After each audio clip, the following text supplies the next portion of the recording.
Peter Borkowski with you on the turf here at Concordia Stadium for some more football action in River Forest between the visiting Eureka College Red Devils and the Concordia University Chicago Cougars. Peter, let's look back at last week's first road contest for the Cougars. They traveled up to Mequon, took on the Falcons. Score a little lopsided in favor of CUW, but at the end of the day, the Cougars had a tough task going into Mequon to start off the game. Concordia, Wisconsin's always a really good team, and to face them for your first road contest of the year is no easy task, like you said, Carter. And despite the score, though, there was one standout, Darian Sykes, a freshman. He's been listed as a wide receiver for the past couple weeks, but due to some injuries in the backfield, got to start at running back, 19 carries, 112 rushing yards. He's going to be a big part of this Cougars offense moving forward if they continue with the injuries. Should also mention, too, he led the team with receiving yards, too, so that big time role for a freshman of moving around when his opportunity is granted to him and his number is called. Let's take a look now at Eureka. Eureka sits at 1-3, and they just got off a game where they lost to Benedictine University. Week prior to that, they beat Rockford for their first win in conference. What can we expect from the Red Devils coming into here today? Well, despite their 58-10 loss against Benedictine, they held the ball for a very long time, over 34 minutes of possession. And we know the Cougars like to have their possession as well. Both these teams like holding on to that ball while they're on offense, taking their time moving downfield. So it's going to be an interesting matchup, seeing how these two styles of possession-based football really clash with each other. Well, the Red Devils took the game last year against the Cougars by a score of 26-3. We'll have more about this matchup and some of the players to watch for when we come after the break. You're watching the Cougar Pregame Show. Hello, I'm Dr. Russell Dawn, President of Concordia University Chicago. Thank you for tuning in to today's Cougar Athletics broadcast. We take great pride in the strength of both our athletic and academic programs, which are rooted in our steadfast commitment to Jesus Christ. Dedicated to the liberal arts as a foundation of a high-quality college degree, we believe education should form individuals for service to their neighbors. This makes Concordia Chicago an exciting and fulfilling place to study, work, learn, and grow. Learn more today by visiting cuchicago.edu. Thank you, and go Cougars! Welcome back to the Cougar Pregame Show. Carter Gledhill, Peter Borkowski with you on the Cougar Sports Network as we inch closer to kickoff here in River Forest. Peter, looking at these two teams in the stat book, right now, offensively, in terms of points per game, these two teams rank in the bottom three of the conference. But the one difference maker in this game that could really be the deciding factor going forward for each of these teams during the season is how good their defense can play. The Cougars sitting in the middle of the pack right now in the NAC, but Eureka sits at the bottom, allowing the most points per game in conference. Well, both teams really rely on their playmakers on the defensive side of the ball. For Eureka, you have Brendan Durr is tied for the NAC lead in total tackles with 34. His fellow senior defensive lineman Ben Wright's also up there in the number for sacks. So those two are really pivotal for this Eureka defense. They're going to have monster games if they want to really get those defensive stats up against Concordia. Well, Concordia also has a pair of youngsters on their defense that have been making a tremendous impact this year. Let's talk about the sophomore linebacker first, Trayvon Thomas. Thomas has been all over the field this year, fourth in the NAC in total tackles. He's really the pivot point of this defense. It's really hard to get around him when he's sitting in the middle of the field. We should also talk about, too, the freshman Brandon Montfort, who has got 5.5 tackles for a loss. He's been making a really nice beginning of his collegiate career here in Concordia. That tackles for loss number is top 5 in the NAC as well. And like you said, Carter, he's making an impact from day one. These freshmen, these underclassmen for the Cougars, they are really the strong point of this defense. And they're only going to get better as time goes along, too. Well, this is also a special day for Concordia University. Welcome to Concordia University Chicago on the campus for the Cougars as we get ready for kickoff here in River Forest between the visiting Eureka College Red Devils and the CUC Cougars. Eureka won the toss, elected to defer to the second half. The Cougars will receive the opening kickoff. Stephen Bartkus, the junior, will kick it away for the Red Devils. Darian Sykes on the reception of the kickoff. Nice cut, gets all the way out to the 30-yard line. Joined by Peter Borkowski in the booth. Peter, a little bit of a revived offense for the Cougars. We're going to see a new face at the quarterback position in today's game, and that'll be Troy Prattley. Well, sophomore Troy Prattley out of St. Joseph, Michigan, was the starter for most of last season, especially towards the end of the year. 13 games played in his career, a little under 600 yards thrown, 3 touchdowns, 6 interceptions. He's only played in 3 games so far this year, attempted 9 passes, completed 7 of them. He's got a touchdown and interception on the year. So sophomore is going to get another crack at the starter position, see what he can do with this offense. Covington in motion, and there will be a flag to start. A false start on the Cougars. So it comes after Finn Aller's couple games. The offense wasn't putting up as many points. We look at some of the games that we had against Concordia, Wisconsin, and then obviously the game against Aurora, where Prattley was the only player that came into the game, I should say, and scored a touchdown. It was on a 7-yard rush. So Troy Prattley leading the Cougars offense this afternoon as a spread formation, and will send Jordan White in motion. First play will be a pass out to White on the far sideline. Gain of about 2 on the play. Also notice that the scoreboard in the bushes outside of the stadium is not on. The Concordia University Chicago Athletic Department is updating their scoreboard. So a much smaller but still functional scoreboard behind the end zones on the right side of the field for today's contest. When we talk about putting Prattley in, Cougars need to do something to jumpstart this offense. 18.25 points put up a game. That's 7th in the NAC out of the 9 teams. They need some change, should jumpstart some kind of offensive revival. Prattley pulls it down, draw. There looks to be a potential face mask after he was brought down by number 91, Donovan Hathaway, the senior from East Peoria, but no flag on the play. It'll be 3rd and 8 for the Cougars. And this is a Eureka defense, Peter, that is dead last in the conference in terms of stopping teams. Most points allowed so far this year. It came also, too, against a Benedictine Eagles team that put up a good amount of points. Well, this Eureka defense is struggling to start the year, so it might be a good game for the Cougars to get something going. 39.3 points allowed per game for Eureka. The Cougars, if there's an opponent they're going to get some offensive points against, it might be the Eureka right here. Little shovel pass inside to number 21, DeAndre Daniels. He was questionable coming into today's game after being banged up in the last home contest against Aurora University. Gain of about 6 on the play. The Cougars will keep the offense on the field. 4th and short. Eureka finally getting set. Should also mention, too, Troy Prattley has served as the punter for the Cougars as well. A lot of times last year they had that Australian-style punt where they would have the short couple steps back, and Prattley, I should say, would kick it away. Pulls it back and is met by big old number 5, Alexander Britton.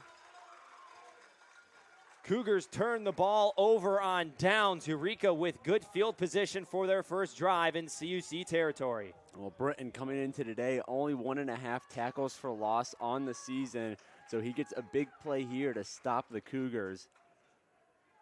Now he's going to get his offense out there and see what the Red Devils can do against CUC's defense, which has been a very solid unit on the year, 33 points allowed per game. That's 5th, but they're allowing the least yards per game in the conference at a point of 290. So this is a good defense. Eureka's got their challenge cut out for them today. Noah Burlett, the freshman quarterback, commanding the Red Devils. Play action, looks near side as the pass was bobbled by number 11, Pierce Bradford. And go back to your point, Peter, about this defense giving up the least amount of yards in a game. They've been definitely had their chances where the offense has set the defense up poorly for CUC. And when CUC's not able to get anything offensively going, then it leads to punts, or when you see failed 4th down conversions, the defense is on the field for a significant amount of time. Well, that's exactly what I was going to say. This defense sees a lot of playing time every game. That's going to wear them down over the course of a season. Handoff to the right side is stuffed up. Number 91, Martin Egbo, in on the tackle. Knocks back Peyton Dowdy. And CUC's defense usually does what we see right here. They come out firing on all cylinders every game. They always look really good for the first quarter, but then as the game goes on, it really is dependent on what the offense gives them in terms of breaks on the sideline. That offense is holding onto the ball, giving them long breaks. They continue to play well, but they always come out firing on all cylinders like we're seeing right now. 19th tackle of the season for Egbo. Eureka will pass it again. Pass is hauled in, making a jump cut and making it down just inside the 15-yard line is number 5, Sebastian Hill. Big pickup on third down for the Red Devils. They now move into the red zone. Well, this is unusual for the Cougars defense. They're first in the conference in third down conversions allowed. They've only allowed under 15% of third downs against their defense to convert. So especially on a big third down like that where there's a lot of yards to go still, this is unusual for the Concordia defense. 2 receivers near side for Eureka. Lone receiver on the far side is Hill. They'll hand it off again to Dowdy, but a nice play in the backfield is made by Justin Aduo. Justin Aduo hasn't been a starter for CUC as much this year, but now being elevated to one of the starting defensive ends for the defense. It's been a nice pickup for Aduo, getting more reps, and also, too, he's getting that playing time because just like that, he's so quick to come down the line. Well, he might not be a regular starter for CUC this year, but he's got plenty of playing experience throughout his career, 24 games played, 56 total tackles coming into today. Again, he might not be one of those regular starters out on the front lines, but he's one of the big parts of this defense in terms of consistency and depth. 2nd and 14. They pass it out to Hill again. Spins around one tackle and is finally brought down by a pack of Cougars. In on the tackle was Trayvon Thomas, the sophomore linebacker from Wauchula, Florida. Well, we're seeing it a little already with Hill, sophomore out of Pekin, Illinois. 6 feet tall, 175, but he's very shifty. We're seeing him make tacklers miss left and right, likes that spin move. So once he gets in that ball in his hand, he's definitely hard to bring down. Under 10 minutes to play in the opening quarter. 3rd and 13 for the Red Devils. Dropping back is Burlett. Goes to the end zone, and pass is caught for a touchdown. Number 11, Pierce Bradford, climbed the ladder as the Red Devils get on the board first in River Forest. Well, that was Jonathan Ungst in coverage. Might have misplayed that one a little bit. He had the jump right, but I think he was maybe a step or two ahead of where he thought he was because that one was right over the top of his fingertips. But, you know, credit the quarterback Burlett. Excellent placement on that one. A couple inches shorter, and I think that would have been a pass broken up. Sam Bartles in for the extra point. CUC jumps off sides. The extra point is no good, but the flag will allow for Eureka to try the point after attempt again.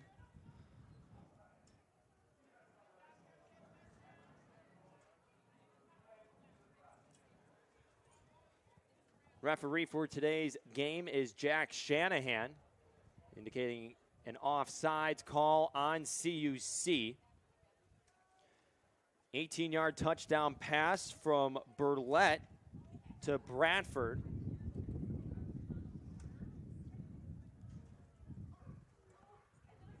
Now the officials will have a little conversation near the ball.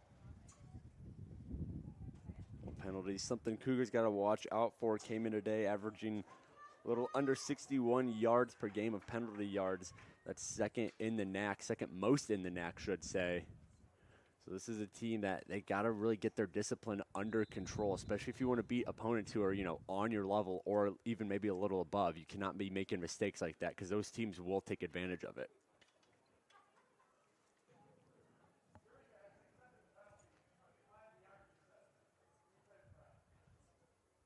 Eureka, as Jack Shanahan said, will accept the penalty, but will keep the ball where it was before the missed point after attempt. So Barkas has a chance to redeem himself, and it's blocked by the Cougars.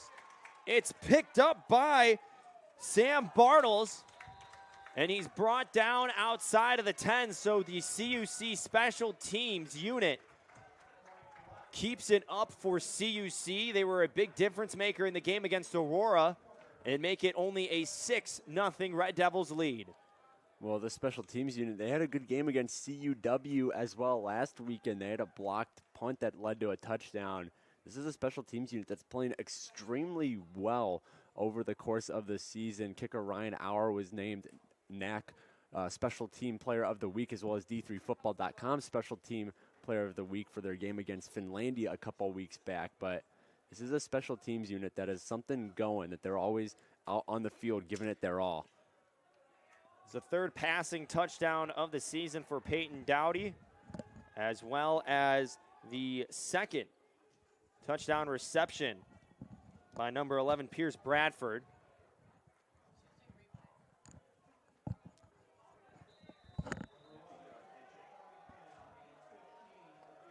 Bartkiss has the hand up, getting ready to resume action. 9:43 remaining in the first quarter. Sykes down the near sideline, tries to cut it upfield. He's knocked out around the 35-yard line. Tackle is made by number 31, Jack Jersey.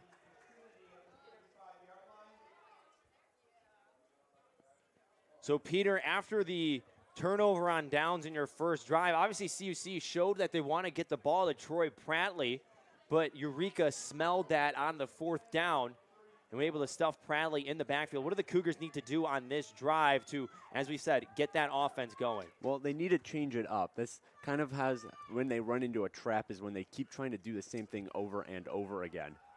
Pratley airs it out, had a man near the sideline. It was intended for Devin Bledsoe, but it was just out of the reach of his fingers. So CUC going for a little bit of a RPO there. Was going to hand it off and then saw the coverage. It was a good throw by Pratley, just a little bit too much. Well, that's what you can get with Pratley because he is such a good running threat that if you're able to do an RPO, something of that like, you can get him to throw those open targets downfield. Like you said, Carter, that one is just barely a miss ahead of the fingertips of Bledsoe, but that's what you get when you have Pratley, who's such a good rushing threat. 2nd and 10 on the 34. Pratley able to get it away, but throws it out of bounds.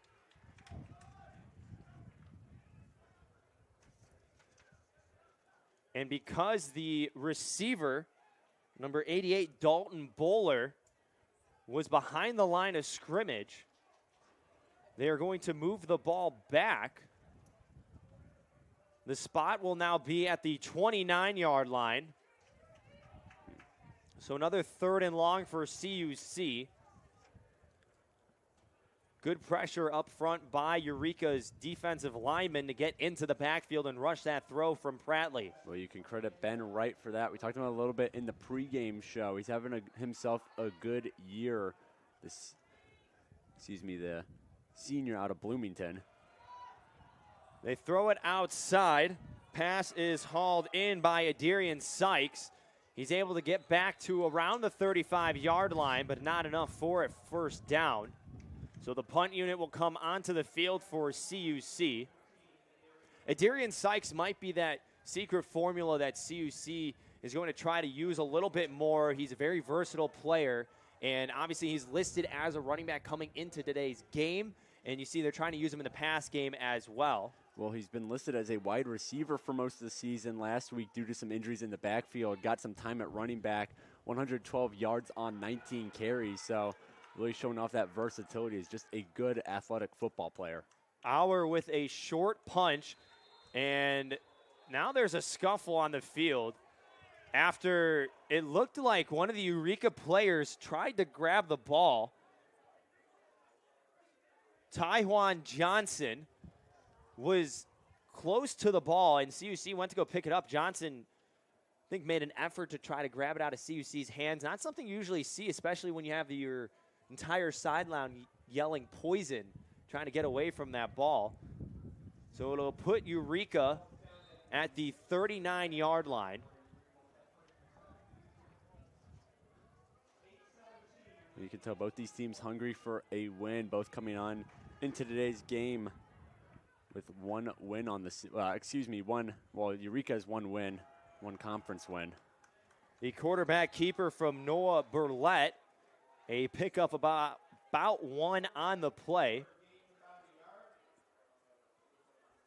This is a CUC defense that heavily relies on their front three in Martin Egbo, Julian Ramirez, and Justin Aduo. I'm also seeing Jelani Warner mix into that as well as another defensive end for CUC. But, Peter, this is going to be a front unit for CUC that needs to step up today. Well, not only those front three in Egbo, Ramirez, and a duo, but the linebackers are well. Trevon Thomas, Brendan Arredondo, Brandon Montford, Marquise Overstreet all play an important role too. The rush to Peyton Dowdy is swallowed up near the line of scrimmage. Julian Ramirez in on the tackle for CUC. Also in on the tackle, Brandon Arredondo, the freshman linebacker from Dalton, Georgia. No gain on the play. It'll be 3rd and 8 at the Eureka 41. 7:10 remaining in the opening quarter. Red Devils come out of the huddle with 3 receivers on the far side of the field. Lone receiver near side is Kobe Newman. Burlett drops back, finds his man Sebastian Hill, who dives past the first down marker into CUC territory.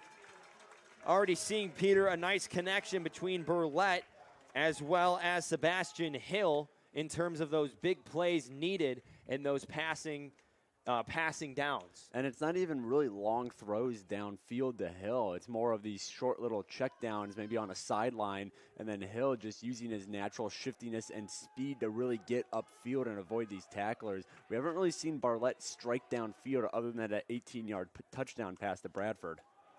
Handoff this time to number 9, Angel Garcia. No gain on the play. Tackle was made by number 44, Trayvon Thomas, the leading tackler for this team. Peter, we mentioned him in the pregame show as well. He is having a very good sophomore campaign this year. Well, a lot of these Cougars are having good underclassmen years, a lot of sophomores, a lot of freshmen kind of picking up the slack on the defense. This is a young team as a whole, and when these young guys can stand up like Trevon Thomas, then, you know, it's going to build well for the future in a couple years. CUC brings the blitz. They're able to get into the backfield. Marquise Overstreet able to get to the running back on the play. And that might be something CUC starts to do a little bit more defensively, is dial up the blitz. They have a lot of athletes in their front 7. And again, Marquise Overstreet, the junior from Hazel Crest, Illinois, making a great play coming off the edge. Well, CUC has an excellent run defense, 118.25 yards allowed per game. That's 3rd in the NAC. It's hard to pound the rock against this CUC defense.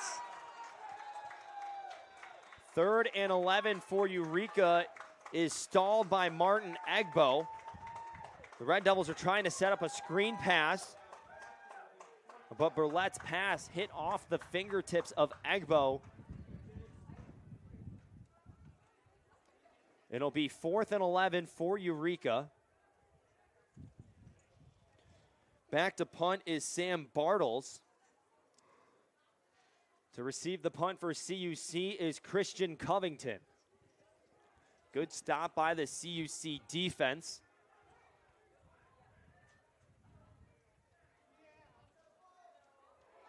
Cougars get into the backfield. The punt is muffed. It is picked up by number 8, Brandon Baugh. He has room on the sideline, gets tackled out of bounds, but the CUC special teams unit comes up big yet again. It's like we talked about this earlier, this special teams unit, they're really something this year. Blocked punt last game. I'm not sure what happened there. It looked like the punter for Eureka might just miss the kick on it, but Brendan Baugh able to corral it, get a good return downfield, set up his offense in excellent field position. Well, the punter, Sam Bartles, is hobbling off the field. Might have been that pressure from CUC, might have got to his leg, but he was able to get the punt away, but not by much. It was an only 11-yard punt. Brendan Baugh returned it for 24 yards. CUC now sets up shop nicely in Eureka territory. The handoff to DeAndre Daniels is a pickup of maybe 2 on the play. You know, and when your offense is kind of struggling to find the groove like the Cougars is right now, having a great special teams unit like CUC has, who can give you good field position on plays like that, that's really going to help your offense out, as they don't have to go downfield as much, obviously. So when the offense is kind of lacking a little bit, trying to find some kind of groove, having a special teams who can make up the difference can be a big factor in a game. 2nd and 8 for CUC on the Eureka 36. They hand it off to Daniels again, and he is stuffed at the line of scrimmage. In on the tackle for the Red Devils is number 17, Austin Hopkins, the junior linebacker. Well, you can tell CUC really trying to get the rush game going. Eureka's allowing 213 rushing yards per game.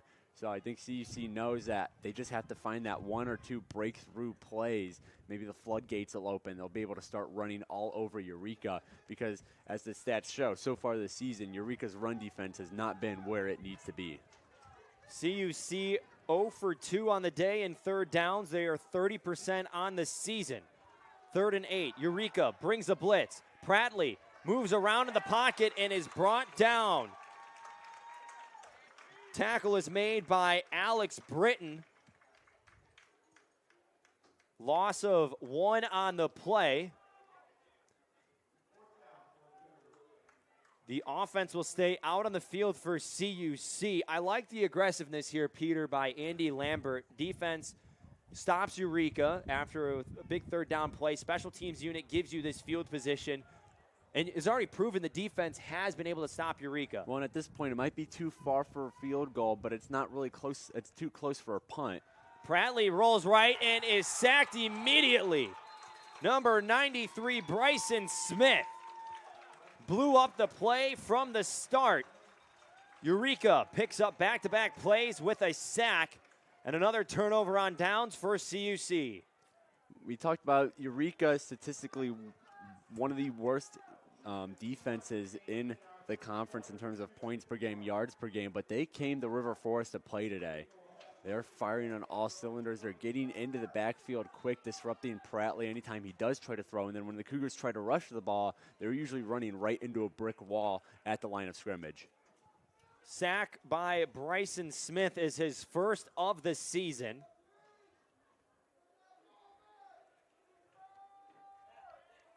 Eureka offense will set up at the 46-yard line. 2:51 remaining in the first quarter. CUC showing blitz. They bring it. Passes down to the far side of the field. Incomplete. It was intended for number 5, Sebastian Hill again. That is already the 4th time that we've seen Burlett try to go to Hill. I was just going to mention that Burlett-Hill connection seems to be the focus of the offense today. Like you said, Carter, 4 targets towards Hill. He's converted on 3 of them for 35 yards, including a 23-yarder. But he's also got 21 yards after the catch, so he's doing damage after he gets that ball in his hand, too.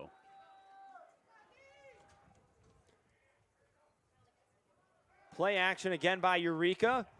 They try to go to Hill again. Another incomplete pass. In on the coverage for CUC was the freshman cornerback Charles Kirtley from Channelview, Texas. He's had a nice campaign, as we talked about already. Some young Cougars that have had a really good start to their collegiate careers. He's been a name that we've said frequently throughout the season. Well, Kirtley's one of them. I mean, you look at this roster, you look at the starters on defense, and so many of them freshmen, sophomores. The only really older position group is that defensive line of Egbo, Ramirez, and a duo, 2 of which are seniors, and then Egbo's a junior. But basically, linebackers behind, those are all sophomore and freshmen for the Cougars. Eureka drops back to pass, has a man over the middle, and it hits the receiver in the side of the helmet. The pass was intended for number 21, Jack Butler, the freshman running back, but Butler just never got his head around. Had the first down if he did haul it in. Well, that's one of those maybe rookie mistakes that he's going to get coached about on the sideline. You always have to have your head turned back to the quarterback. Maybe, turn it around after your initial jump, your first couple steps. But like you said, Carter, if he had his head turned around, he probably would have reeled that in, and that would have been a first down. So maybe a little bit of a freshman mistake for the first-year Butler. So Steven Bartkus in to punt it for Eureka after Sam Bartles hobbled off the field. Drops in a nice punt that'll sit out around the 15-yard line. Wait for the official spot from the referee. It is going to be at the 15-yard line, so CUC pinned deep in their own territory with 2:29 remaining in the first quarter. Well, this is a drive that the offense really has to show something. They've been stonewalled so many times so far today, still looking for their first down, 0 for 3 on third down conversions, 0 for 2 on fourth down conversions. So they really have to show some sign of life right now, and it's going to be hard, deep pinned so far into your own end. And if you aren't able to pick up a first down or two, that's going to give Eureka excellent field position. CUC negative 12 yards on the ground, 16 through the air. Eureka with 49 yards of total offense, so a slow rolling first quarter. Christian Covington on the handoff has the edge. Gets pushed out at the 30-yard line. Christian Covington, obviously a big-bodied receiver for CUC. Stands at 6'2", a senior receiver, and they've tried to utilize his frame and speed, especially on those jet sweeps. Well, that's the thing. Not only is he a big target, he's also got some speed to his game, as we saw there. If you can get him into the open field, you know, he's going to get you some yards after catch, after the handoff, whatever it may be. He's just a good all-around wide receiver who I think the Cougars need to utilize a little more. Prattley keeps it himself, goes between the tackles, pick up about 3 on the play. And the thing about jet sweeps, like we just saw with Covington, is I think so much of Eureka's defense is focused in the middle on stopping Prattley or Daniels going right up the gut, that if you can get that ball around the line quickly, around the corner, you're going to have some open space to work with. Whereas if you run it up the gut or you take a second to throw it out to a wing before going up, that's going to give that defense time to kind of get their feet under them and know where they're going. Minute 25 remaining in the first quarter. Play clock under 10 seconds. Empty backfield for Prattley. Second and long. Gets it outside to Daniels. He slips. He stays up, and he gets pushed out of bounds at the 45-yard line. So DeAndre Daniels flexed outside. They had blockers in front, and that's a way for CUC, who in the last couple years have been known for those short passes. They're just finding a way to get the ball in their playmakers' hands. Well, I was just going to say that flexing Daniels to the outside, I think that's just trying to get him something going. Daniels is one of those players that he doesn't really start going until he gets a couple of good gains, right? We usually see him, he starts off a little slow, then he'll have 1 or 2 big plays, and then he's just going for the rest of the game. So I think Andy Lambert, the rest of this offensive staff, trying to get their running back something in open space. 43 seconds left in the first quarter. They try to go to Covington down the sideline. They have him. Biggest play of the day for the Cougars. Christian Covington, Peter, you talked about getting the ball to him, and they do. One-on-one man coverage outside. Put your 6'2" wide receiver up against anybody and let him go to work. We don't see a lot of one-on-one matchups with the Cougars downfield, at least not matchups that are ended up being thrown to, but Covington's a great option for that. Again, he's a big receiver, so he can make those contested catches. He's got good footwork, and he's quick, too. He can beat corners most of the time. So I think if this offensive line can give Prattley enough time, give Covington enough time to go downfield, we could see more big plays like that as the game progresses. Already 3 first downs on the drive for CUC. Play clock at 5. After the 28-yard pass to Christian Covington, Troy Prattley pulls it back, keeps it himself. Will pick up maybe a yard on the play, and that'll be the end of the first quarter here in River Forest. Eureka scored first on a big-time touchdown pass to Sebastian Hill after a failed extra point attempt. The Cougars, though, seem to have things rolling on this drive. Will carry it over into the second quarter at the 27-yard line on Eureka's side of the field. We'll have more action from River Forest after the break. You're watching the Cougars Sports Network.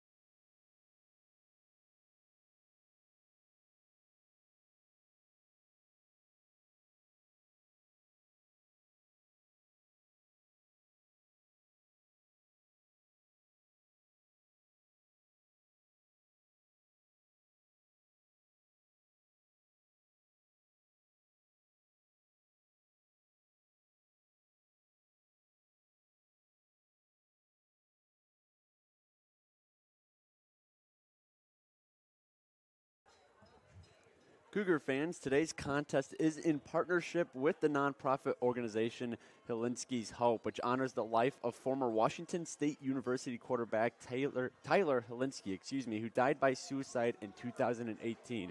The Helinski's Hope Foundation focuses on prioritizing mental health awareness within college athletics in hopes of creating a world where mental health is supported in parity with physical health. For more information on the Helinski's Hope Foundation and the story of Tyler Helinski's life, visit helinskishope.org. CUC starts off the second quarter with a quarterback keeper to Pratley, and he pitches it outside to Adarian Sykes. It was 2nd and 8, got close to the first down marker, maybe a yard short, but a manageable third down for the Cougars. They haven't converted at all in the first quarter on 3 attempts. But, Peter, that last drive, or should I say the drive right now the Cougars are on to close out the first quarter, though, 3 first downs in that segment of that drive. A nice little rebirth to the offense. They seem to have found something in Eureka's playbook and defensive side that they could get after. Before they started the drive, I mentioned it needed to be a big drive for the Cougars. They needed to get something going, and they definitely done that as they're knocking on the doorstep now. 3rd and short, they hand it to Daniels. He breaks it through the line of scrimmage. A nice pickup of around 5 yards for the senior running back. Cougars get a first down. Ball will be placed at the 13-yard line. And I think something the Cougars are really doing is they're getting their playmakers in the open field with some space to work with. So much of the first couple of drives that ended up going nowhere were runs up the middle where they were just running into a pile of bodies. Now they're giving Daniels, they're giving Covington room to play. And when you give your playmakers like that, opportunities like those, they're going to do something with them, as we've seen so far this drive. 1st and 10, Pratley pulls back, looks to the end zone. Pass was intended for Devin Bledsoe, but it sailed out of the back of the end zone. Well, that's another credit. Number 54 for Eureka, Ben Wright. He was in that backfield at the snap of a finger. He pressured Pratley, which made Pratley throw, I think maybe a little earlier than he wanted to, which resulted in that overthrow. So Ben Wright, the rest of this Eureka defensive line, doing a great job putting the pressure on Pratley and every Cougar who's in that backfield. Cougars with 64 yards of offense through the air. They send Covington in motion. They hand it off to Covington. Tries to find the edge, but it is tackled down. Number 11 on the tackle for Eureka. Kavion Nichols, the freshman safety. So it sets up 3rd and long for CUC. It'll be the 11th play of the drive. Longest drive for CUC as well.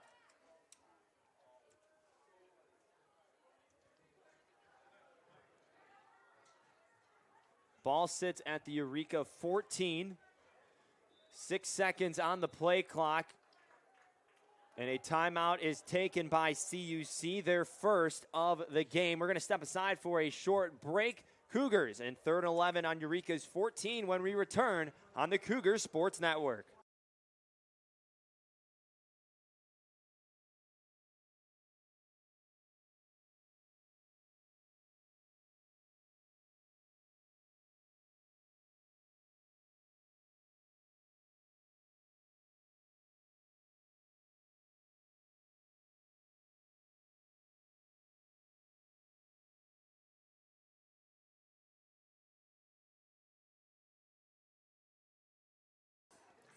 Cougar fans, be sure to check out our YouTube page, CUC Sports, for new digital content, interviews, and all broadcasts on the Cougar Sports Network.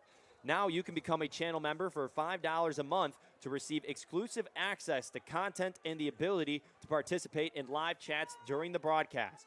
Go to our YouTube channel, CUC Sports, click the join button to become a member. If you don't want to become a member at this time, you can donate to CUC Athletics Communication Department to continue to improve the broadcast you're watching by clicking the thanks button on any video. So a timeout taken by Eureka following CUC's timeout.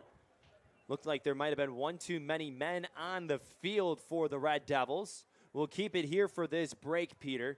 But looking right now at CUC's offense, you had a couple big plays through the air. Obviously, 59 yards so far on the drive.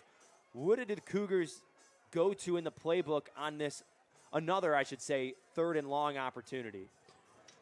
Well, I think you got to go to the outside. It's what's been working so far. We saw Covington, that one-on-one coverage with the corner, heading down the sideline for that big completion. Saw another play from Covington, a jet sweep before that where he bounced around to the outside, got upfield for a good gain. That was for a first down. So I think you just got to get it around the corner somehow. You got to get it along one of those sidelines. That seems to be where Eureka's really struggling because they got that middle on lock with some good defensive line, some good middle linebacker play. But you got to go after those corners. You got to go after those edge players because that seems to be where the Cougars are having the most success right now. Empty backfield for Troy Prattley. Low snap, looks right. Has a man in the corner, DeAndre Daniels, touchdown Cougars! 14-yard touchdown pass to the senior running back. They gave him the chance. Little wheel route out to the side. DeAndre Daniels picks up the touchdown for CUC to tie the ball game. DeAndre Daniels, he can do a little bit of it all. That was not an easy catch by any means. Weird angle. He was turning his body into it over the shoulder. It was about the highest difficulty you could get there. But again, Cougars, they go after those cornerbacks, and that pays off in dividends as we got a tied ball game now. It looks like the extra point was no good. Excuse me. So both kickers already missing a point after attempt. That was DeAndre Daniels' 2nd receiving touchdown of the season. And DeAndre Daniels, again, questionable coming into today's game. We didn't know if we would see more Adarian Sykes. We didn't know if we would see Gerald Crawford or we'd see Troy Prattley featured more. We've seen Prattley a lot, but what's really surprising and probably what Eureka didn't expect in the scouting report is that DeAndre Daniels would be coming out of the backfield a lot more. That was his 3rd reception for 32 yards now. Well, I'll tell you, Carter, Daniels is an absolute workhorse. When he's in the game, it doesn't matter what his condition is. He's going to give it 110%, and you can do so much with him, and he's willing to do it, whether he's rushing out of the backfield or he's coming out for a reception like we saw in that touchdown pass. He just does it all, no matter how beat up he gets.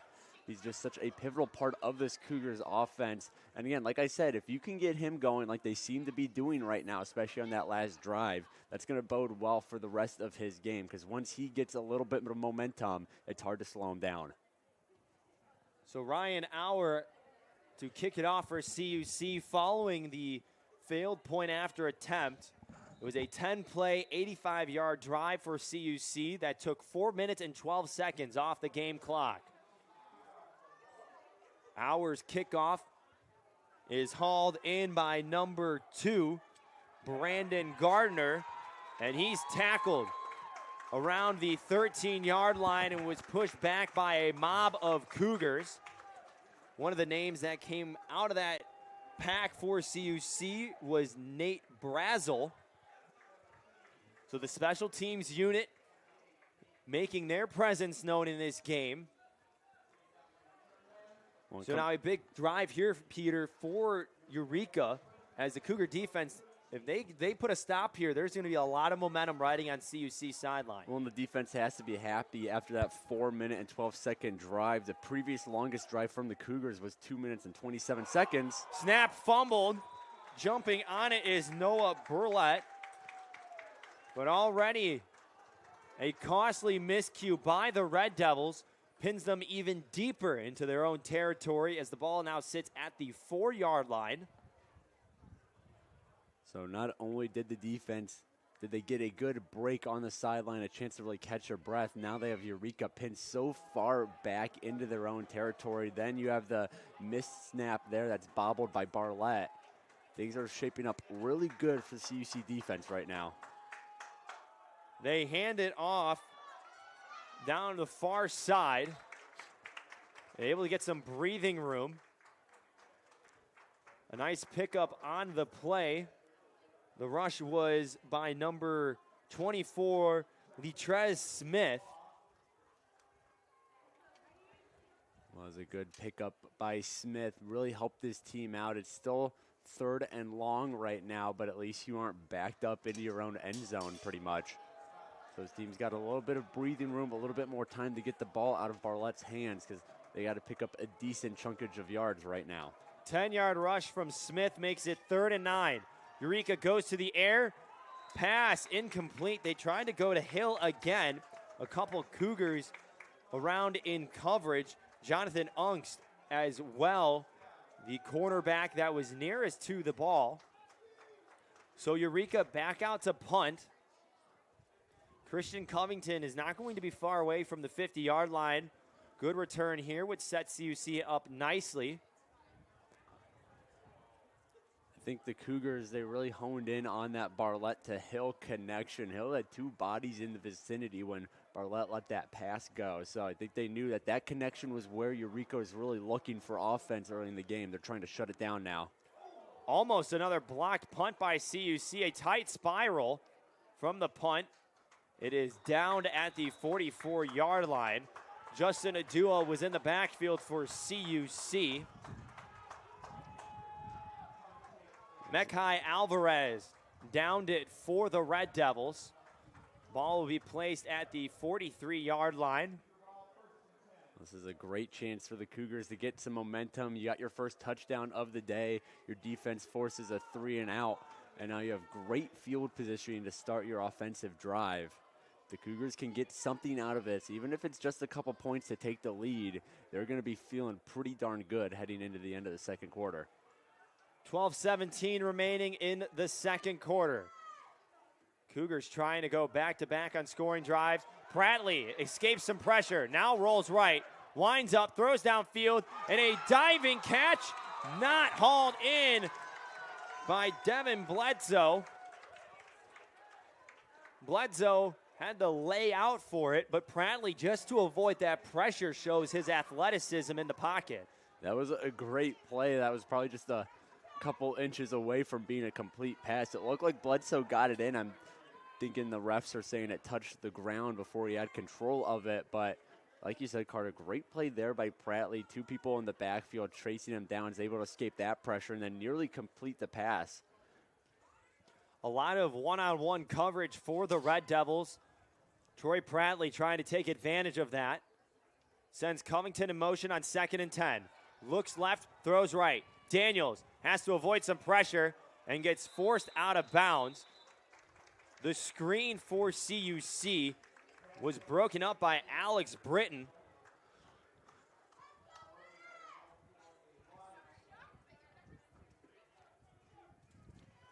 The senior defensive end was all over that.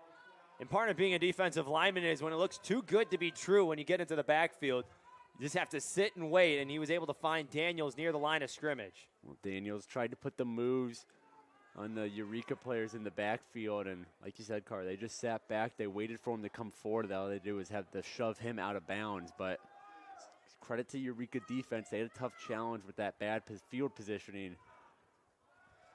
They hand it off to Sykes, able to get out of the backfield.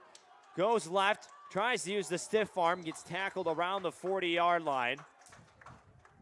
So it makes it a little bit more manageable 4th down. Now, if you're Andy Lambert, you're 0 for 2 on 4th down, but your offense has momentum. Do you go and punt here, Peter? I don't think you do. Like I said, it's kind of the same position we saw in one of their earlier 4th downs where you're maybe a little too far for a field goal from our, but you're maybe a little too close for a punt that, might roll out of the end zone or into the end zone. So I think you just got to go for it. And, if it's a turnover on downs, this isn't the worst field positioning in the world for your defense. Ryan Hour's longest field goal this season was 45 yards. CUC drops back to pass, and it was broken up across the middle. Number 11, Cavion Nichols, the freshman from Winter Haven, Florida, disrupts the pass from Pratley. So now the Cougars, their 3rd failed 4th down attempt. Another good stand by the Eureka defense. And again, both these teams, besides one drive, there hasn't been much offense between the two.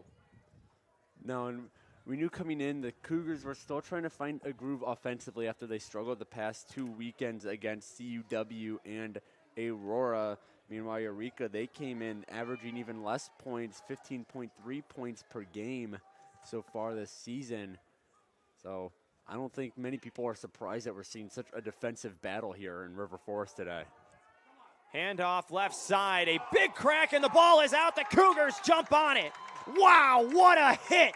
Brandon Arredondo laid the boom. Arredondo breaking out the hit stick here in the second quarter. Letrez Smith was the ball carrier for the Red Devils. Arredondo popped it right out of the breadbasket. Cougars force a turnover, their first of the day. And you can see the Cougars defense is hyping up the freshman linebacker from Dalton, Georgia. Well, like you said, Carter, that was just a massive hit. I don't think he tried to do anything special with it. I don't think he tried punching it out or anything like that. He just really laid the boom, broke out the hit stick, and dislodged the ball. And then credit the rest of the Cougars to be able to jump on top of it. So after a quick one-play break, Cougars head back out on the field. Troy Prattley runs out of bounds around the 29-yard line. Pickup of about 6 on the play. But those are the kind of plays, Peter, that really can electrify a team. You saw the defense already hyping up Arredondo. There was a lot of energy from the defense. And hopefully for CUC, that energy translates to the offense here, and you can see some little bit of boom pow from the offensive side and defense. Prattley, fake handoff, throws it out, and Christian Covington had to play defensive back on that pass. In on the coverage for Eureka was number 15, Tyjuan Johnson, the freshman cornerback. The 5'10 cornerback going up against the 6'2 wide receiver, Christian Covington. Smart play by Covington on that pass. Well, Prattley's throw was a little bit behind Covington, which was why Johnson was able to get such a good handle on it. And then, like you said, Carter, Covington did a great job just throwing his hands in there too, messing up Johnson, and thankfully breaking up what looked like would have been an interception. Flag on the play. It was 3rd and 3 for CUC. We'll wait to see what the flag is on.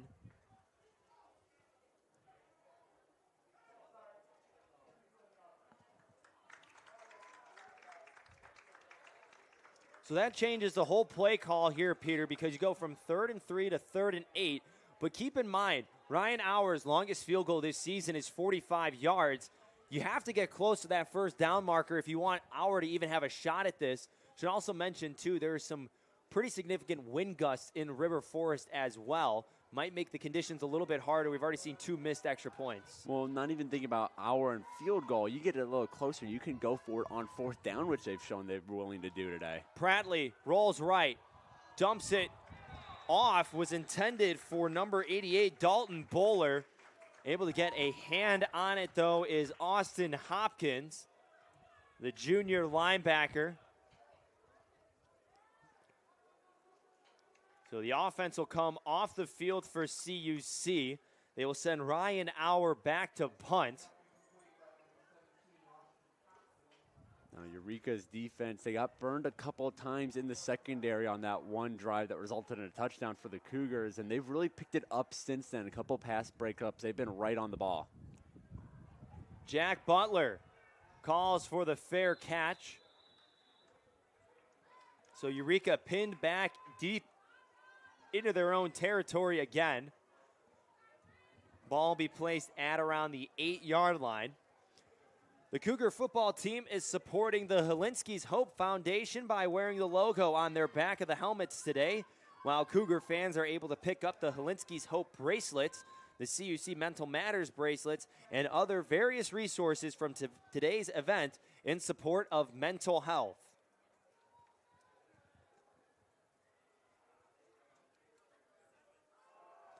Handoff right side. They give it off to Peyton Dowdy, the senior running back. And already in this game, Peter, we've seen 4 different ball carriers for the Red Devils trying to reestablish that rush game, which before that rush was at -5 yards.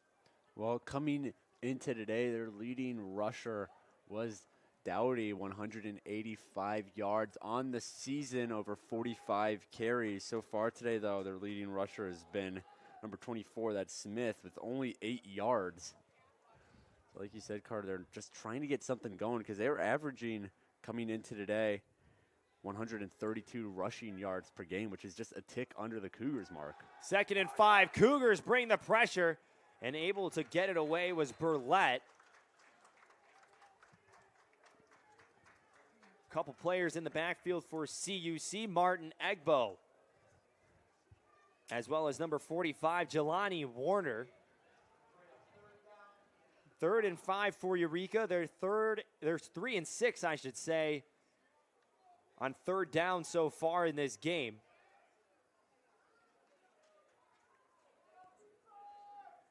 Only 2 receivers in this game have been targeted by Burlett. It's either Hill or Bradford. Burlett looks left in the face of Cougar defenders, able to get it across the middle, and it's hauled in by number 11, Pierce Bradford, his 2nd reception of the game. Moves the chains for the Red Devils. Ball sits at the 39-yard line. Pickup of 21 on the play.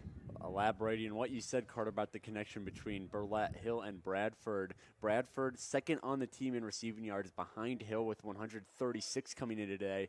3rd place is Ben Burnaby with only 32 receiving yards. A lot of backside support on that play for CUC.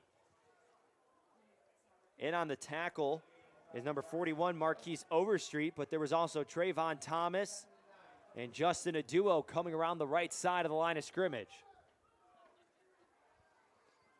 2nd and 9 on the play after the keeper. Passes over the middle, hauled in by Pierce Bradford. Lucas Tinkham, or should I say Tinkham, excuse me, the new quarterback for Eureka, came in and able to deliver the strike.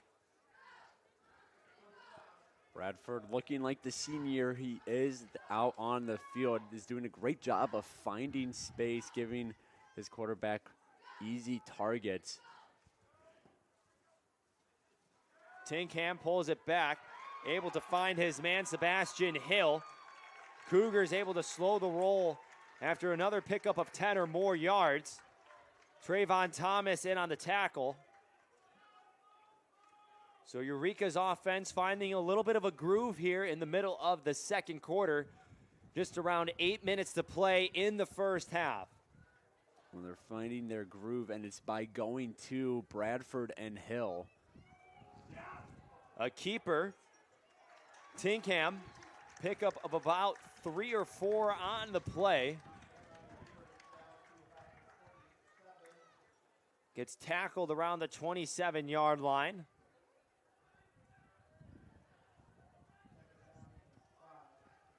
Second and 5 for the Red Devils. Still 3 receivers on the far side. Lone man to the near sideline is Sebastian Hill. Hill with 4 receptions today, 50 yards. Tinkham looks his way, lobs it up, and bringing it in is Hill. The Cougar faithful looked like they wanted a pass interference call. In on the coverage for CUC was Charles Kirtley, but separation was created between Hill and Kirtley. Red Devils currently sit on the, 6-inch mark on the field. Oh, I don't know if Hill had something to do with that or not, but we saw Kirtley take a fall to the field. Kind of looked like he just tripped up on his own feet, but wouldn't be surprised if there might have been a little contact there as well. Nonetheless, no flag on the play. Now, you figure Eureka, all they got to do is hand this off to a running back and punch this one in. CUC loads the line of scrimmage and rushing it in for an easy touchdown is number 4 for Eureka, Ben Bernabe. A 1-yard rushing touchdown for the senior running back from Peru, Illinois. Eureka climbs back on top. Score sits at 12-6 with 6:45 remaining in the second quarter.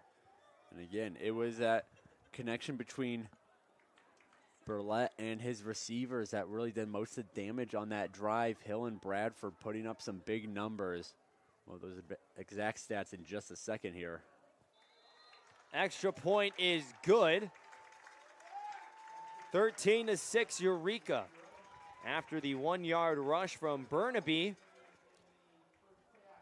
Red Devils will kick it away to the Cougars when we return on the Cougar Sports Network. Red Devils up 13-6.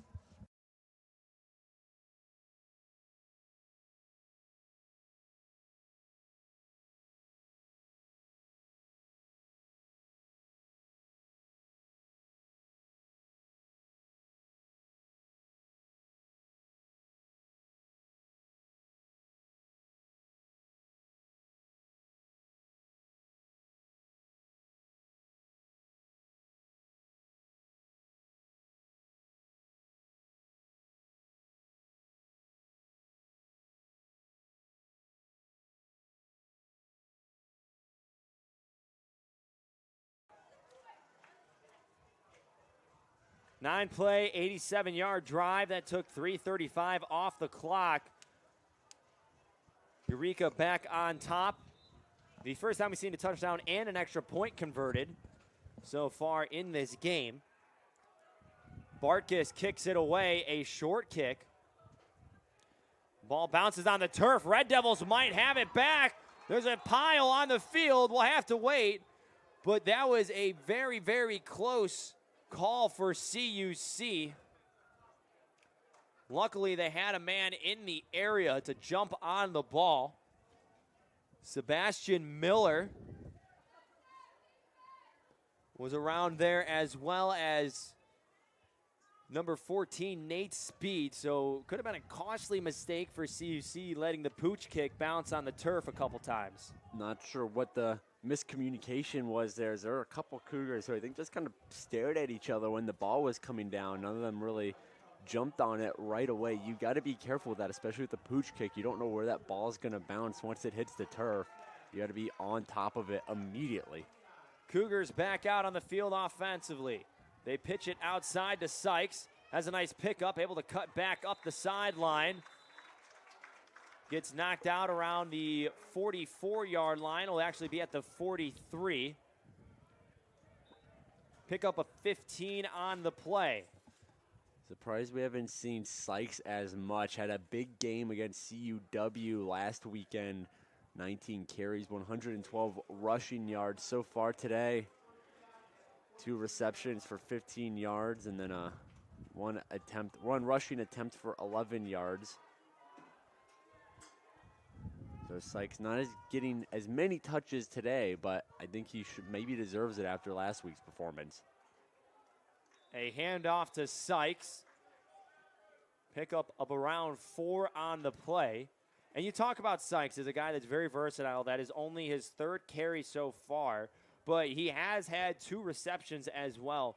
And again, this is a spot where CUC can start seeing some of that young talent start to flourish if they give their playmakers the opportunity. But also, too, Sykes is very shifty. We saw in that the last rush prior to the one we just saw of around 4 yards, that he does have that ability to jump and cut his way up the field. Well, he's shifty, he's speedy, and he's elusive, which is what you want in a running back type. A keeper for Prattley. He's tackled by number 33, Brendan Durr. We haven't said his name as much today, but there is a flag on the play.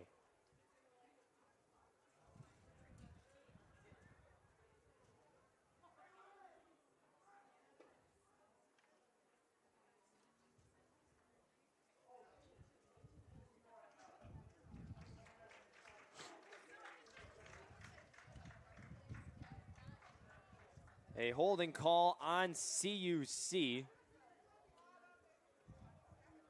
So it brings the ball back to the 35-yard line. It would have been a nice pickup for Prattley.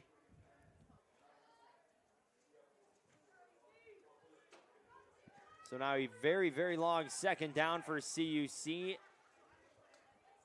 18 yards till the first yard mark.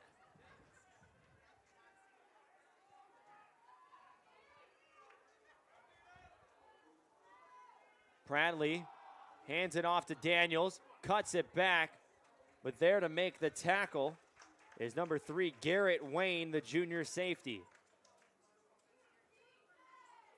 Well, a couple plays ago, you mentioned Brendan Durr's name and how we haven't really talked about him yet today, but he came into the game tied for the NAC lead in tackles so far today. He's got 3 total tackles and a half tackle for loss.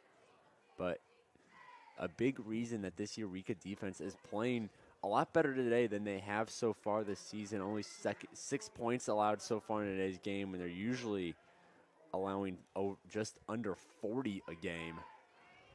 So they came to River Forest. They knew that defense was going to be something they focused on.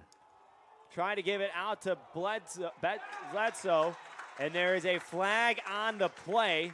In on the coverage for the Red Devils was Malik Jones.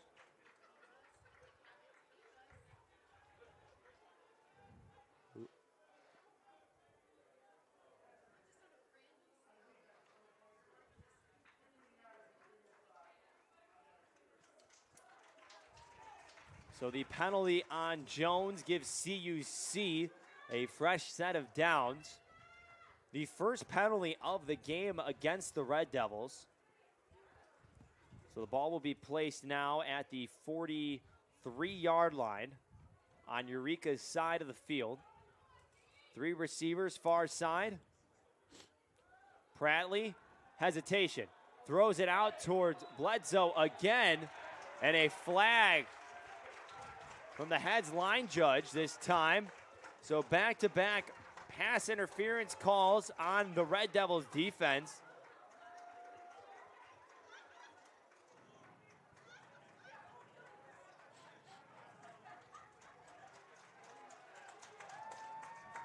So 2 costly penalties for the Red Devils. Should be more specific on Malik Jones, the junior cornerback.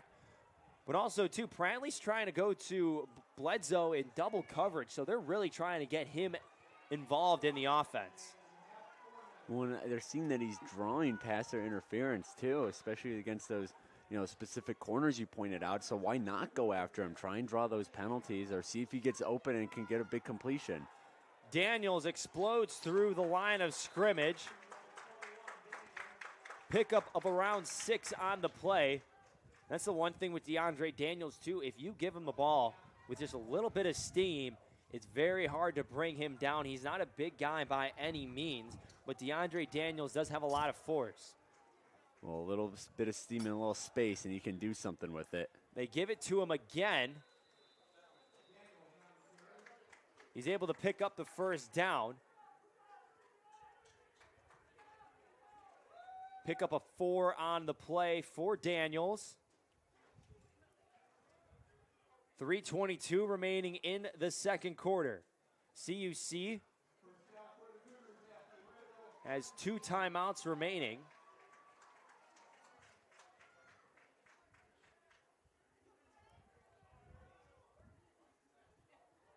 They hand it off to Sykes. Pratley pulls it down. Met by a wall of Red Devils.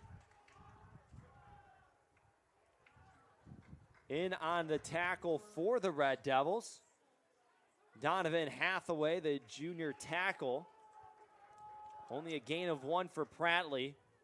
10th time in this game that Pratley has tried to rush. Negative yards to his name, though.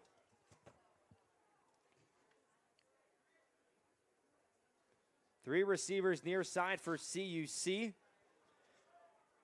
Jacob Pothoff, the lone receiver on the far side. Pratley surveys the field, steps up in the pocket, pushes a lineman, rolls right, and will just dump it out of bounds. Pressure from number 9, Chuck Weathersby.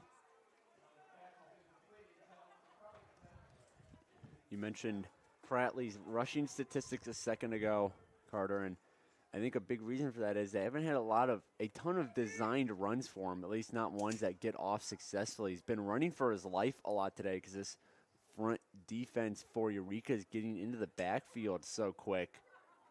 And part of Prattley's strength is when you do give him those designed runs, you give him some holes in the offensive line, but that's just not happening today, which is why his rushing game isn't where it usually is. 3rd and 9 on the Eureka 16. And a timeout is called on the field. Cougars burn their second timeout of the game. 2:14 remaining in the second quarter. Cougars trying to punch it in. 16 yards out.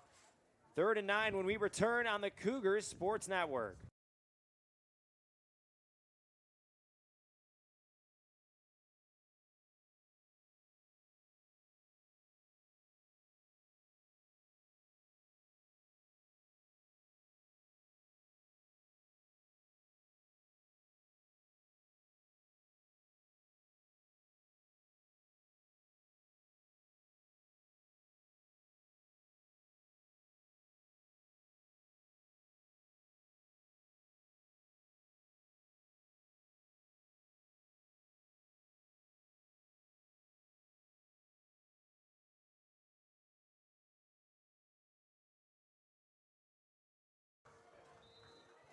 Third and 9 for CUC, 2:14 remaining in the second quarter. Down by 7, Eureka shows blitz, they do. Prattley alone in the backfield, tries to find his way out, but can't avoid pressure. The 3rd sack of the game for the Red Devils.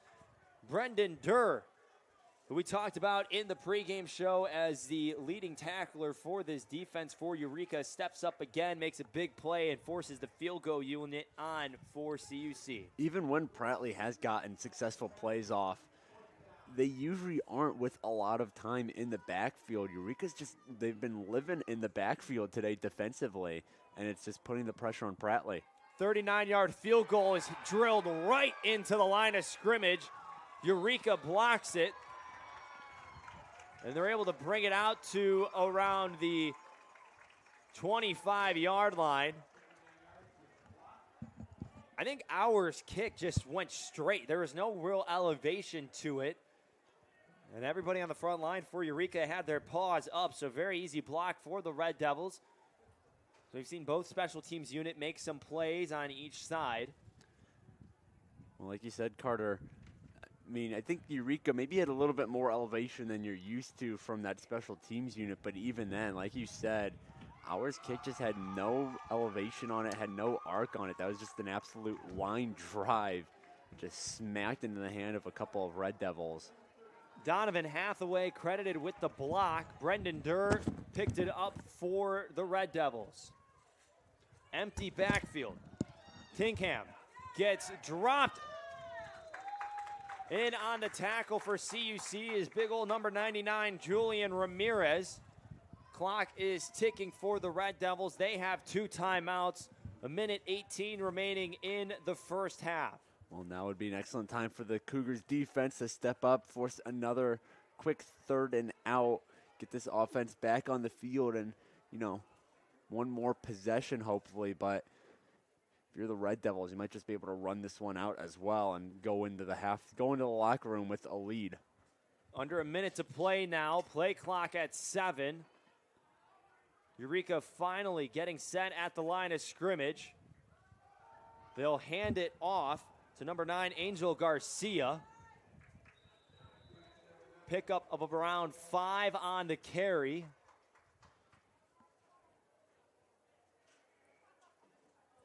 And there's no desire right now from Eureka to hurry up to the line of scrimmage.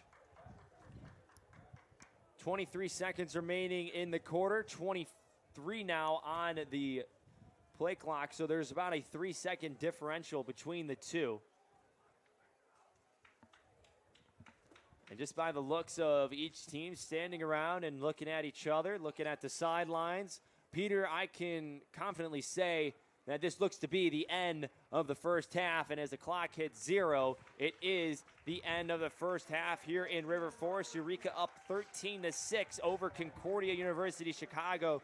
Peter, we saw the second half a little bit more offensive production from each team, but what have you seen so far in this game that might be something to keep note of when we head to the second half?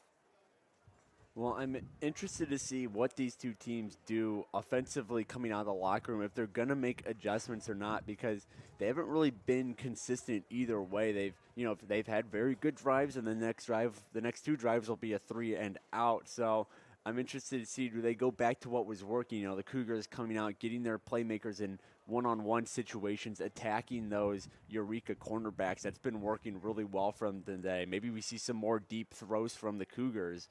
And then for Eureka, their defense has been really good today after struggling all season, and that's really been their identity in today's game, is shutting that Cougars offense down, not giving them any room to try and find a groove. DeAndre Daniels, the touchdown scorer for CUC. On the other side, we have a couple for Eureka. Bradford with a reception in the first quarter, and then Burnaby with the 1-yard rush in the second is how the score sits at 13-6. We'll take a quick halftime break and have more action from River Forest when we return on the Cougar Sports Network. Concordia University Chicago is a Christ-centered Lutheran university where truth, freedom, and vocation form students for lives of influence and service for the common good. Our university offers a wide variety of undergraduate and graduate degree options that are available in person and online. That means we have a program designed for you. Whether you're a high school student, an adult returning to complete your degree, or someone looking to enhance your credentials and prepare for career growth. As a member of this university community, you'll also find support in your spiritual and personal life so you can grow in the faith and discover ways to serve others. To start your next journey with us, visit cuchicago.edu today.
Welcome back to Concordia University, Chicago, as we get ready for the second half of football between the Red Devils and the Cougars on the Cougars Sports Network. Carter Gleithill, Peter Borkowski with you on the call. Peter, second half, what do we think is going to happen in terms of offensive production between these two teams? Well, unless one of them comes out with a drastically different game plan, I think we're going to see more of what we've been seeing, which is these two defenses standing tall, keeping points off the board. But if one of these offenses, went into the locker room, made some big changes, we could see something else, because obviously what they were doing in that first half just wasn't getting the job done. The kick is down by number 10, Rob Jenkins. So Eureka will set up shop at the 27-yard line. There was a quarterback change in the first half. They went away from Noah Burlett, the freshman, and turned to the junior Lucas Tinkham.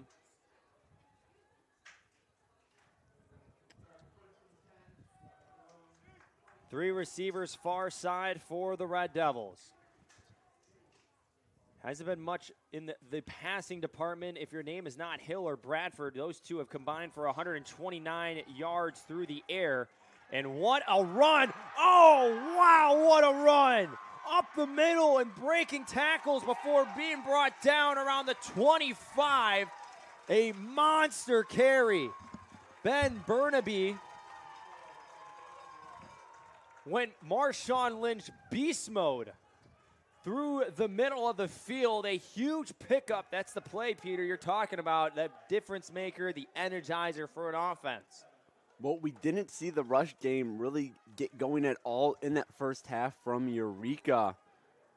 You take out that 46-yard rush from Burnaby, and he's down to 1 yard on one attempt, and then the leading receiver going into this half was Smith with 8 on 2 attempts. But yeah, they pulled a rush out first play of the second half, and it pays off in dividends. I don't think the Cougars were really expecting that.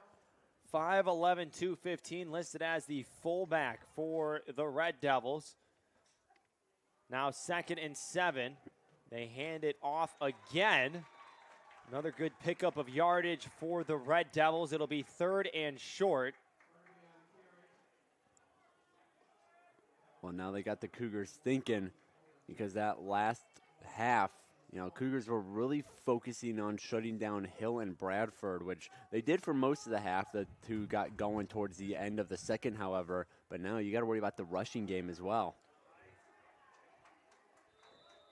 And the tackle is made by number 44, Trayvon Thomas. Just to give to some perspective of how that first half was for Eureka, they had 7 yards on the ground. And then you talked about it, a big play on the ground, 46 yards by Burnaby. They gave it out to him 3 consecutive times. Now sets up 4th and 2. Cougar sideline making some noise. Quick handoff, given off to Garcia, who has room and is into the end zone. Touchdown, Red Devils. Well, Garcia, kind of the opposite of what we've seen with Burnaby. 5'9", 200 pounds, so about the same size, but he's a lot shifty. Burnaby's going to run straight through you, while Garcia's going to move left and right, juke you out of your shoes, and we saw it there. You're slipping through defenders like there's no tomorrow compared to Burnaby's rush right up the gut style. So that dual-headed monster in the backfield getting it done on the first drive of the second half for the Red Devils. Point after attempt is good. Caps off a 5-play, 73-yard drive that took 2 minutes and 9 seconds off the clock. Angel Garcia, a 19-yard rushing touchdown. The 3rd touchdown of the game for the Red Devils. 20-6 Eureka. 12:48 remaining in the 3rd quarter. We'll step aside for a quick break. Cougars get ready for their first drive of the second half when we return on the Cougars Sports Network.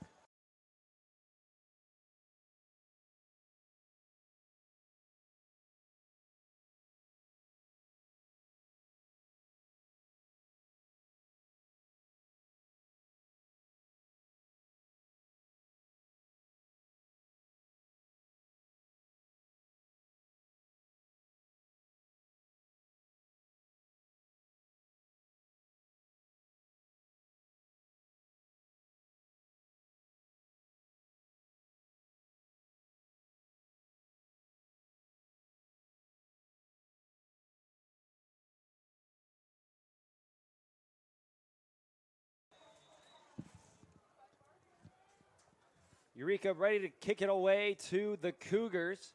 Adrian Sykes, the lone man back, but they go for the pooch kick again. Covington misses it. Ball is on the turf. Covington will just drop down and cover it up. And already that pooch kick for number 87, Steve Bartkiss, is giving the Cougars a little bit of problems in the kick return department.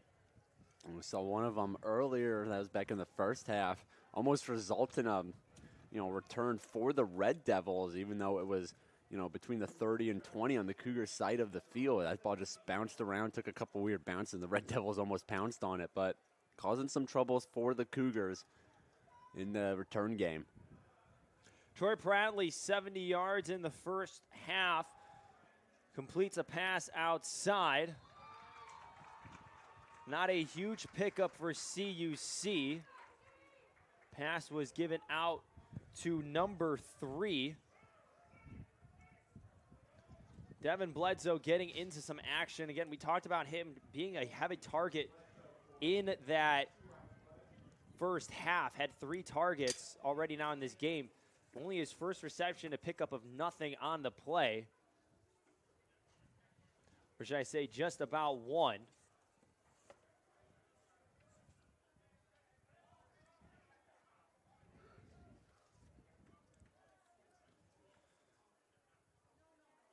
Cougars will hand it off. Instead, Prattley will pull it back. Nice support staff for the Red Devils in on the tackle. Number 93,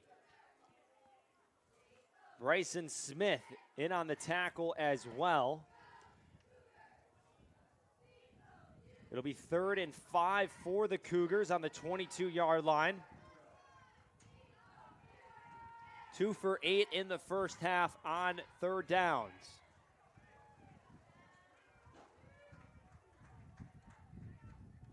Quick pass outside to get it to Bledsoe. He turns the corner, can't escape, close to the first down marker.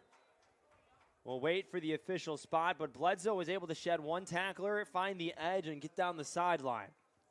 Bledsoe's another nice catch after, yards after catch target for the Cougars. 6'3", 195. He's definitely got some speed to his game, really able to stride things out when he gets the chance. Just wasn't able to really convert on that one. He looks like a yard or so shy of it. Pickup of 4 on the play. Cougars will be conservative and punt it away.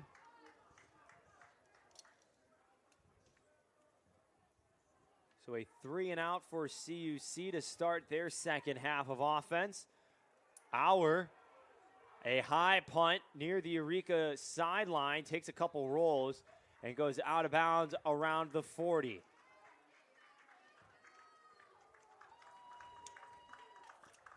Concordia University Chicago prioritizes the mental well-being of all students and student athletes while offering a multitude of resources both on campus and off. Students, you can head over to cuchicago.edu for more information on CUC's counseling services. One more time, that's cuchicago.edu.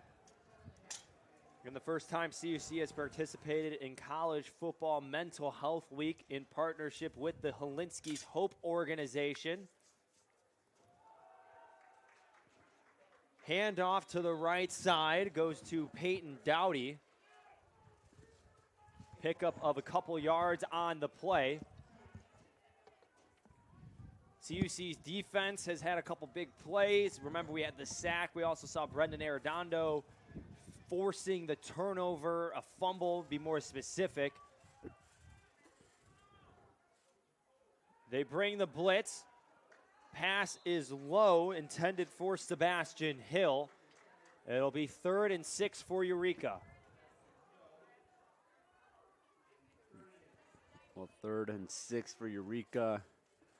The rushing game was what worked on the first drive of the half. They didn't throw 1 pass on that touchdown drive. But now you figure they're going to have to go through this air. 6 yards, that's a lot to ask for out of your running backs.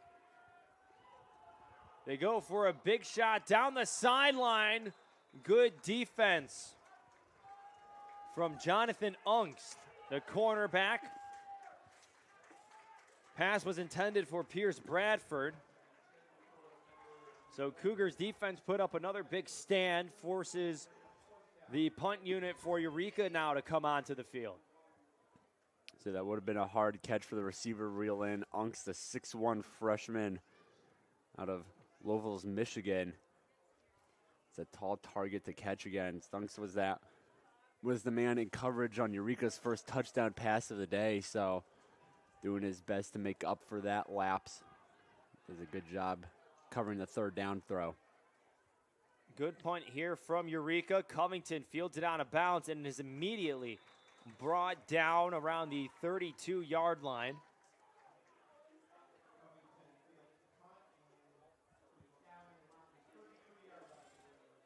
So CUC, after the 3 and out on their last drive, looked to get things going, down 20-6 with 9:49 remaining in the third quarter. They've relied heavily on the rush so far today, 55 yards, 23 attempts, 4 different rushers. Just the receiving department really has been Christian Covington and DeAndre Daniels. Those two have combined for 52 yards. A handoff to Daniels to the left side for the gain of a yard. CUC will host Rockford University next weekend at 2:15 for homecoming. Theme for this year's Let the Good Times Roar. On par with the Cougars theme that they've tried to traditionally stick to. Nice. Think they got that one there. I think they did. Pretty good theme. I like it. Solid theme. So it'll be 2nd and 9 for CUC. 2 receivers to the right. Christian Covington, lone man left. And now a timeout is called by CUC. The play clock wound all the way down to 1. And it just seemed like there was a lot of miscommunication between the sideline as well as what was going on within the huddle and when CUC broke. We saw this problem a lot last year in Coach Lambert's first season as head coach here at Concordia when he was implementing this new system of relaying information onto the field. And so far through this season, they seem to be doing a better job of it, as you would expect, second year learning the system. But every once in a while, it kind of rears its ugly head, and we see it here. And it just, it's a momentum killer. You have to use one of your 3 timeouts you get per halves when you maybe don't really need to even. And now you have less timeouts to work with, and it just kind of puts everything in a bad light. So after the timeout, CUC comes out in the same formation.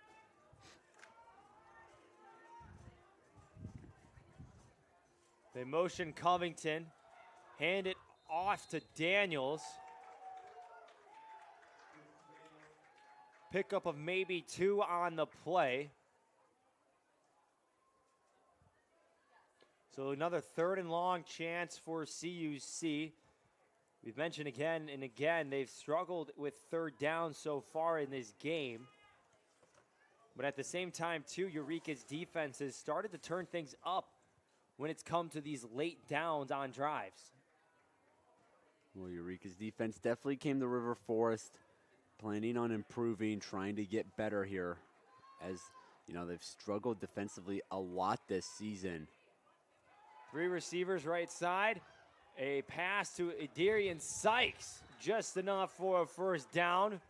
Pickup of around 7 or 8 on the play. Ball will be spotted at the 45-yard line. Pickup of 7 to be precise. That's a play you don't see a ton from the Cougars, as their quarterback's really leading their receivers and trusting that their guys are going to get there. A lot of times with these CUC receivers, you kind of see them stop and then wait for the pass, and that gives defense time to catch up and break up that pass if they need to. They can get some more stuff like we saw there with Sykes, where you're just going to trust your receiver to get there. That leaves the defense without really a good idea of where its main target is. Empty backfield. Pratley looking for somewhere to go. He tucks it, and he'll go. He has the first down and more. He's across the 20 and gets pushed out around the 15. A big pickup for Troy Pratley. He's been able to tuck it a couple times so far today, but finally we've seen him with a big-time rush, and that's exactly what he was in there for. Eureka dropped a lot of guys. CUC was in an empty formation, and Prattley with a nice pickup. Well, that's really what Prattley does best, is when things start to kind of form around him, he knows when to take off, what holes to jump through. Prattley looks right. Covington over a man. Down at the 1 yard line, Christian Covington hauls it in. Covington using all of those 6'2" height he's got there. CUC quickly to the ball. Trying to catch Eureka sleeping. Prattley goes under center. They try to push him in. And he is down at the 6-inch mark. So a 29-yard rush from Troy Prattley after getting out of the pocket. And then a big-time pass. The Cougars try to punch it in. And Prattley's going to the right side, and he is in for the touchdown. Troy Prattley picks up the touchdown for CUC.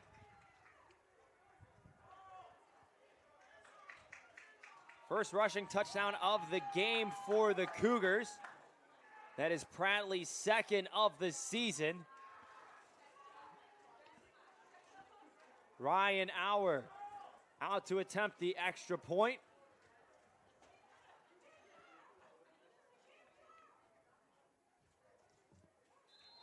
The kick is good. 7 plays, 67 yards, 3 minutes off the clock. And it was set up by a couple big plays, but Troy Prattley able to punch it in from a yard out on the quarterback keeper.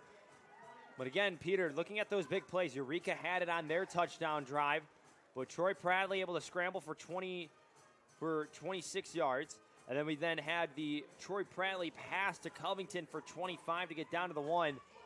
So both of these teams offensively are playing off of each other, a little bit of this and a little bit of that. We talked about it. It's going to be coming down to defense, but offense doing everything right now for both teams to keep it a close game. Well, when your defenses are playing as well as these two teams are today, it's hard to score when you're just kind of chipping away at the yardage and just slowly working your way downfield, because eventually the defense is going to make a stop. But when you get big plays like that, like we saw with the Cougars, like we saw with the Red Devils on, their couple of scoring drives so far, that's when you really can break those defenses and get those big gains of yardage quick, because, again, if you're just trying to chip away at it, these defenses, they are not going to let that hang for long. So Auer goes with the pooch kick, goes over the head, and it bounces. Eureka fields it at the 7, and there's some speed. Rob Jenkins has some room and gets tackled around the 27-yard line. Took a big old U-shaped route.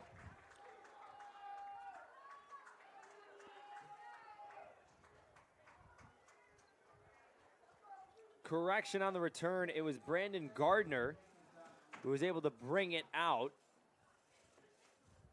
And after all of that, it was a big pickup for Eureka. Good job by Gardner to make the most out of a pretty bad situation. That one bounced over the head towards the end zone.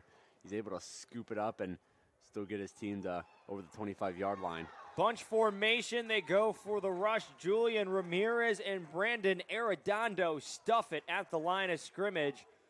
A loss of around 2 on the play. It'll be officially marked a loss of 3.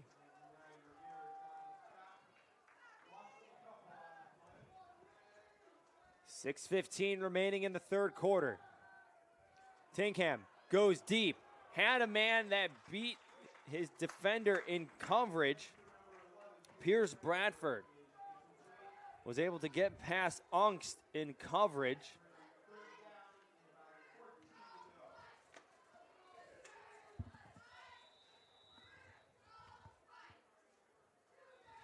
It'll be 3rd and 13. Now a timeout on the field for an injured player. Injured player looks to be number 99, Julian Ramirez. But he's able to get up with a little bit help from the training staff and heads over to the sideline.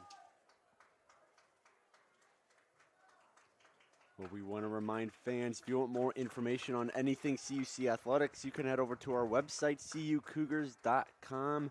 You can find everything related to sports here at Concordia University Chicago there. Like anything you want about the football team you're watching right now, all you got to do is click on sports. Whatever team it is you're looking for, you can find schedules, stats, rosters, social medias, and more. Once again, that's our website, cucougars.com.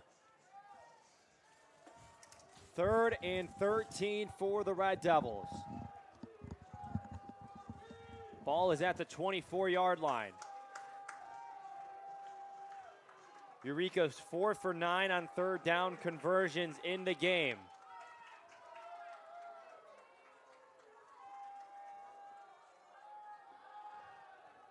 Tinkham goes right, had a man at the marker, and able to get the first down is Pierce Bradford.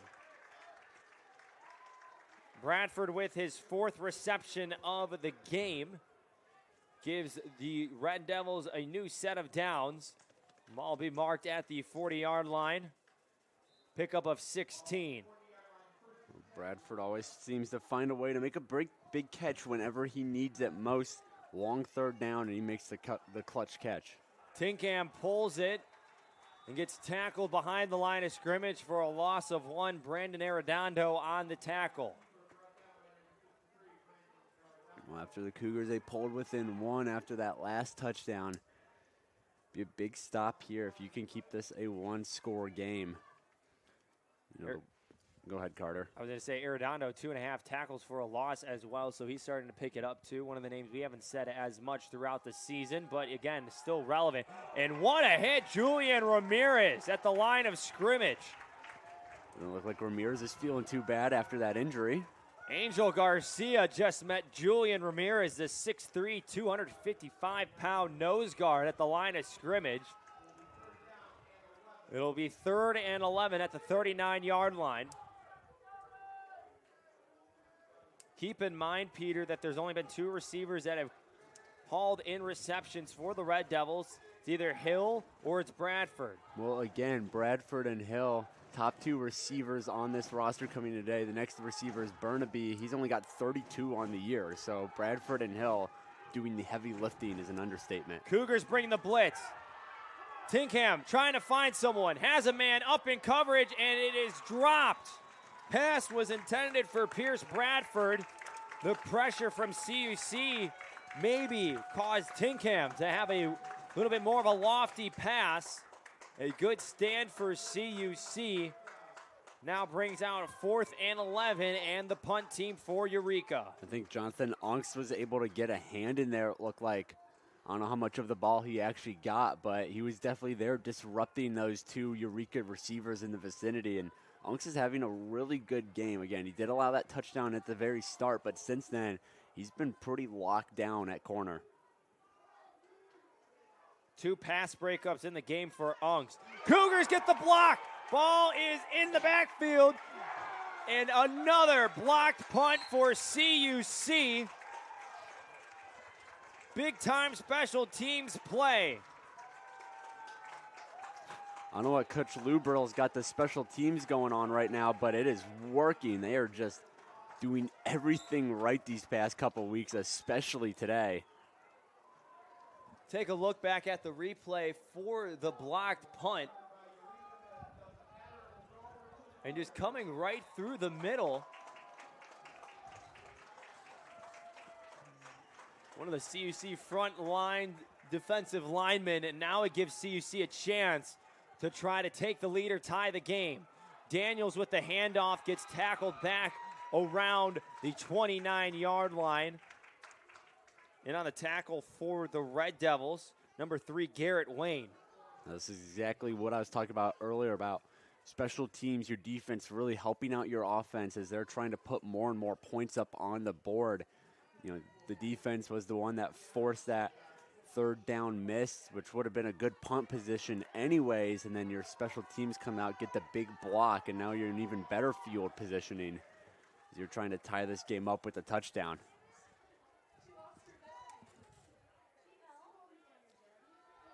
Bradley winds up, goes deep, has a man, Bledsoe through the hands.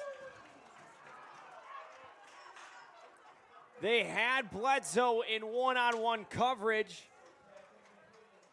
and it just went right through the hands of Bledsoe. The lapse in defense for Eureka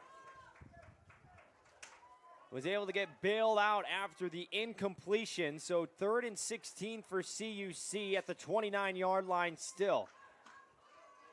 I like it when the Cougars have attacked those Eureka secondaries today. Coming in today, Eureka allowing 268 passing yards a game. And whenever the Cougars go right at them, it's usually working out, or at least it's drawing a penalty. Bradley keeps it, tries to rush it, and then is swallowed up. Big old number 33, Brendan Duran on the tackle. And what looked to be a promising start to a drive with good field position. CUC now finds himself in 4th and very long. The drive that started at the 23-yard line is now bounced back all the way to the 30. And now it'll be a field goal attempt for Ryan Auer. I think you'd mentioned something, Carter, about these two offenses bouncing off each other, and now the defenses are doing exactly that. 47-yard field goal from Auer. If it's good, it's a season long. It hits the upright and bounces out. Football is a game of inches. And Ryan Auer was just inches away from having a new season-long field goal. Perfect snap, perfect hold. The kicks look great, but then again, Peter, we talked about it. There was a lot of wind as well. And I think also, too, he was hitting into the wind, but there was a shift in that as well. Say maybe a less windy day. I think that one would have been good. It had the accuracy and, it had the distance, and it was just a couple inches off already from being a good kick. So I think maybe the external factors of the wind playing a little bit trickery on Auer and his kicks. A handoff to the right side. They give it to Burnaby again. Pickup of around 7 on the play.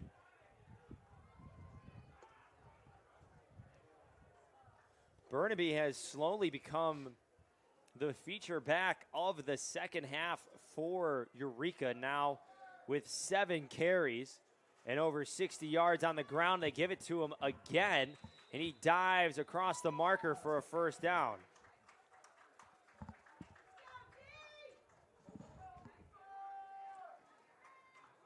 Gain of 4 on the play. Well, it's really been the second half for Burnaby. Like you mentioned, Carter, he's really taken on that big role. Only 1 yard of rushing in the first half. Since then, that's how he's gained the rest of his 62 so far. Ball sits at the 41. Another handoff to Burnaby. And still finds a way to pick up a good chunk of yardage. Will be 3 yards on the play.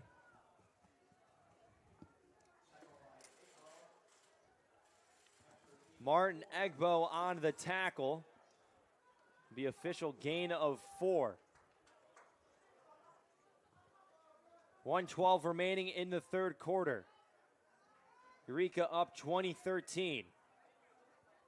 Tinkham looks right. Pass is deflected at the line of scrimmage.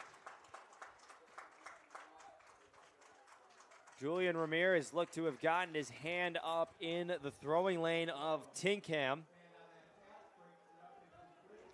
It'll be 3rd and 6 for Eureka.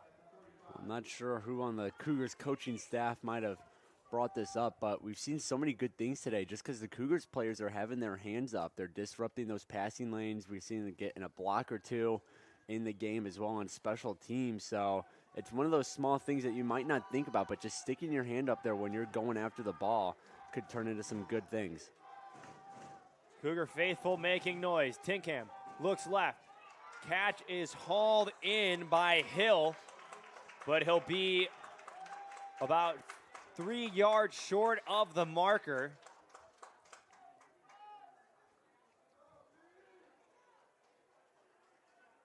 Hill with his 6th reception of the game now has 80 yards. 4th and 3. Cougars defense stands their ground. Eureka sends out the special teams unit. Another drive, another good defensive stand for the Cougars. This defense is leaving everything they got out on the field right now. Let's see what the special teams unit for CUC can do. Do they get another blocked punt? They don't on this one. Covington calls for a fair catch. Picks it up around the 28-yard line.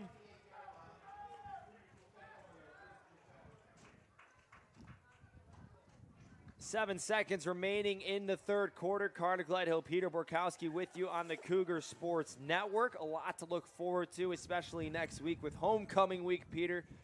We got women's soccer, women's volleyball, women's tennis. We got football as well at 2:15. And then also to mention we have men's soccer on Sunday as well. Homecoming's always a fun weekend. It's always a busy weekend, but busy usually means fun around here. Plenty of athletics to partake in that Saturday and that Sunday as well. Bradley hands it off to Adarian Sykes. Nice move. A pick up and still going. The feet are still chugging for Adarian Sykes, and now the camaraderie from CUC's linemen comes up. They push him a little bit further, and that'll be the end of the third quarter. A nice pickup for Adarian Sykes. Ball will sit at the 40-yard line. A pickup of around 12 on the play. We'll step aside. Hey, fourth quarter, folks. Don't go anywhere. Red Devils lead the Cougars by 7. 15 minutes of football left in River Forest when we return on the Cougar Sports Network.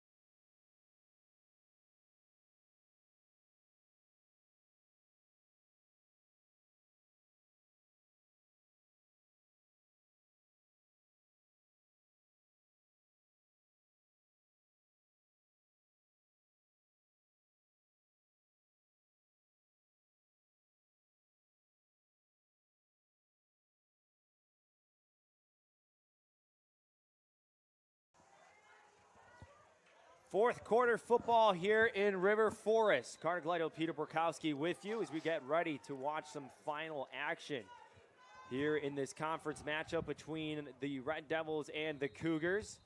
First play of the fourth quarter will be a handoff to DeAndre Daniels. A pickup of maybe 1 or 2 yards on the play, and actually be 3. They gave him forward progress all the way to the 48-yard line. Second quarter, Peter, we saw the offense start to pick up for CUC. Third quarter, though, a lot more big plays, a lot more 20-plus yard plays for CUC. Well, I think both teams, Eureka as well, are deciding to take their shots downfield, or they're just having their running backs plow their way, as the case is with Ben Barnaby for Eureka, but they're trying to take more chances downfield, and sometimes it's paying off, sometimes it isn't right now. Cougars rush to get the snap off. They hand it to Adarian Sykes, who gets over the middle of the field and will get brought down at the 40-yard line. Could have been a disastrous play. You know, we were running down the play clock. Everybody's getting ready and still in shambles. But, hey, Adarian Sykes, give it to him and everything's all right. Yeah, I mean, Sykes has been playing really well in this second half. He had a big game against CUW, as we mentioned, those 112 yards on the ground. And didn't get a ton of touches in the first half, but the second half he's really heating up, and he's almost been the go-to guy for the Cougars so far. Handoff of Daniels. Pickup of about 6 on the play. And the other thing is, too, when you have a guy like Troy Pratley and you watch the handoff exchange from Pratley to Daniels or Sykes, Troy Pratley keeps his hands in and on that ball for so long, waiting till the last possible second to pull it out if he's going to decide to run outside. And teams know that in the scouting report that Pratley's a very good rusher in his own right, so they kind of have to hesitate. They can't exactly bust through the line of scrimmage just yet to make a play because they don't know. Is Prattley actually going to hold on to it? Is he actually going to let it go? So some nice little IQ play there from Prattley and his running backs as well as the coaching staff. 2nd and 4. Prattley rolling right, dumps it off to Covington. A great catch by Covington. Wasn't too far away from Prattley, but Covington started cutting in, and then Prattley was still rolling out. Pickup of 3 on the play. It'll set up 3rd and short for the Cougars. Yeah, what an sneakily impressive catch there from Covington. It was a short gain, but Covington was drifting one way, Prattley the other. I think Prattley put it behind him too, and Covington was able to shoot his hands across his body to snag it. So 3rd and 2 is the official spot for the Cougars. They motion Covington. They give it to Sykes, and that play is blown up. Number 17, Austin Hopkins. A huge tackle for a loss. Knocks the Cougars all the way back to the 38-yard line. Or 37, I should say. That was a great read by Hopkins. I don't think he hesitated on that for a second. He was busting through the line of scrimmage almost as soon as the snap was off. I mean, you had Daniels on one side of Prattley, you had Sykes on the other. So I think Red Devils correctly assumed one of them was getting the ball, and they just sent guys into the backfield to stop them immediately. So Auer tries to pin the Red Devils deep. Fair catch called for. Official spot will be at the 6-yard line. So the Cougars defense asked again, called upon by Andy Lambert to stall the Red Devils after we've seen some bigger plays out of Eureka in the second half. I talked to him in a Coach's Weekly a couple weeks ago, and he said, right before the game against Aurora, I asked him, what is the defense expected to do against Aurora? He said, basically just go out there and play. This is a very talented group. And it's kind of been the saying for Coach Lambert throughout this entire year, is this is a very talented defense, and when they just compete and they don't beat themselves, they have a very good shot in any game. No gain on the handoff. Continuing what you're saying, I mean, this is a defense. They don't do anything like incredibly, special in one regard. They're not a absolute, interception machine or turnover machine or anything of that sort, but they're just so fundamentally solid all the way around. The secondary, through the defensive line, the linebackers in the middle, everyone does their job exceptionally well. And because of that, there's just no one way you can consistently beat them. You might get a lucky break here and there, but it's hard to find those back to back to back to back. They hand it off to the right side to Peyton Dowdy. And now a couple flags fly in after the play. Haven't heard from the referee, Jack Shanahan, in a while, but we'll get him up on the speakers here at Concordia Stadium shortly to deliver the call on the field.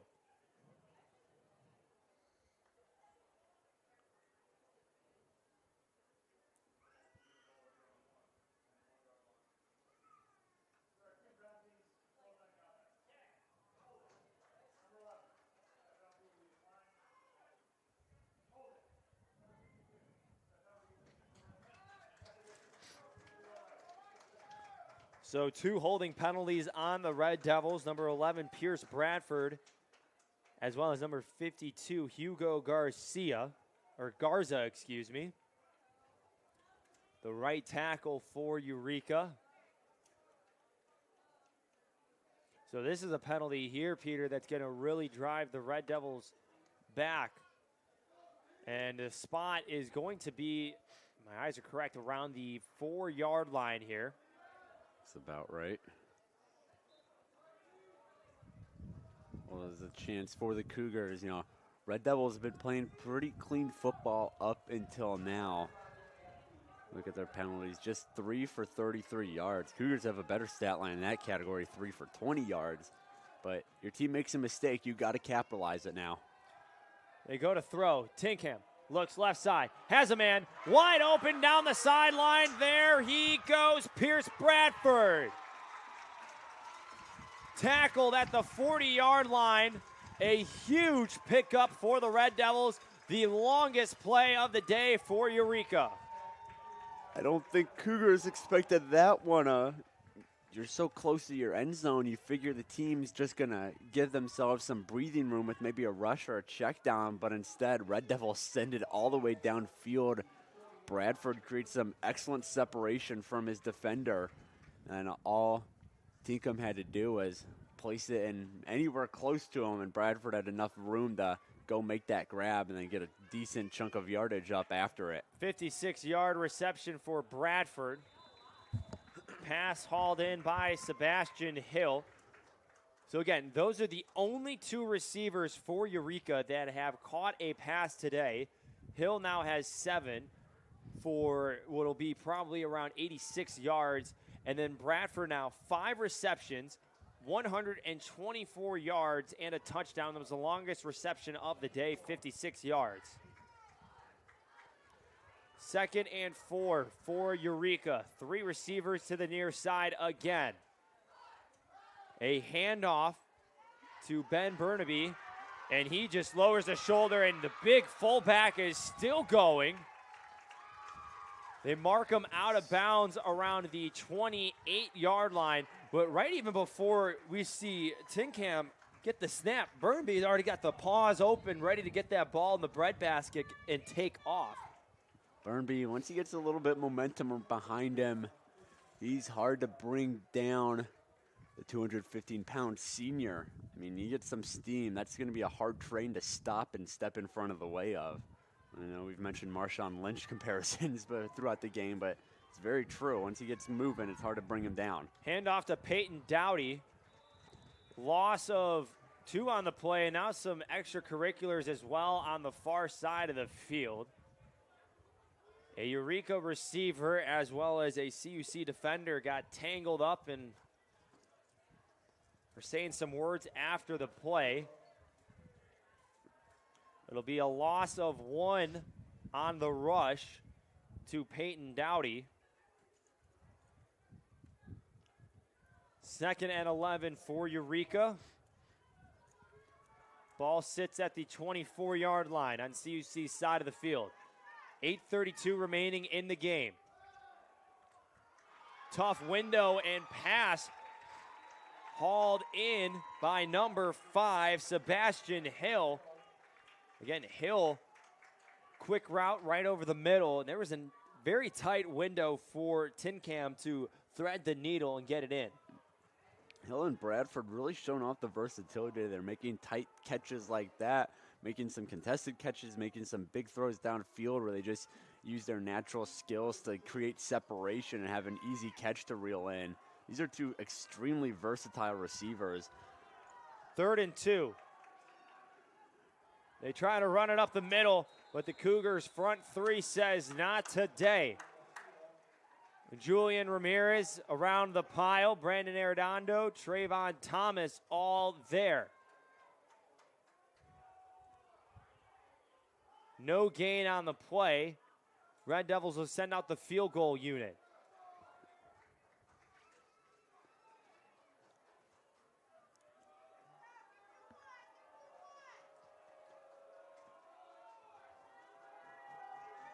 Barkas to attempt a 32-yard field goal. He's 1 for 1 from this range on the season, and he misses wide left. And now there's a late flag on the play. The way Eureka is celebrating, it might be on CUC. Thank you, Eureka.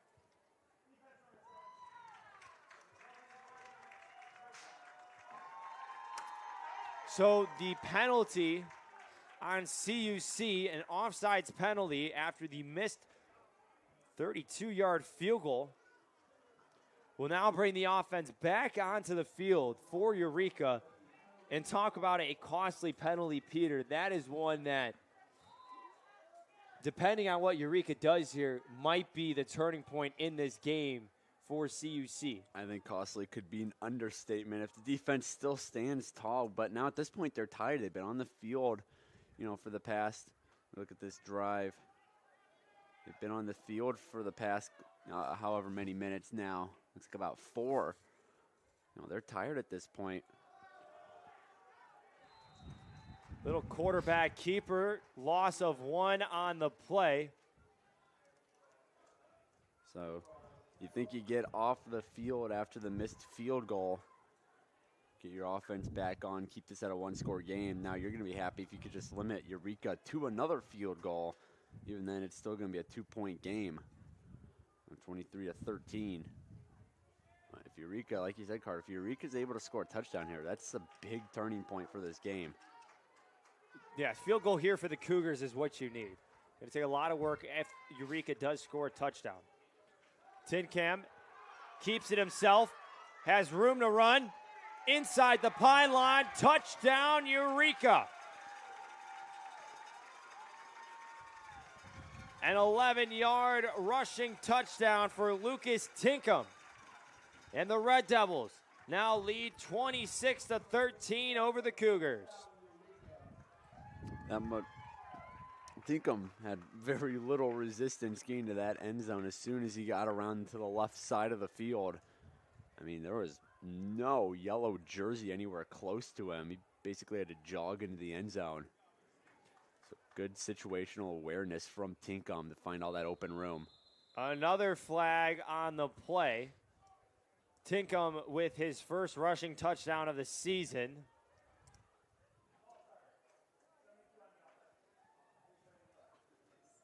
False start on Tanner Leish.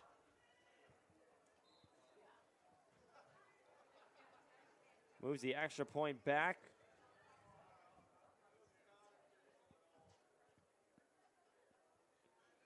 Now as we wait for everything to get set, the ball is retrieved after the field goal.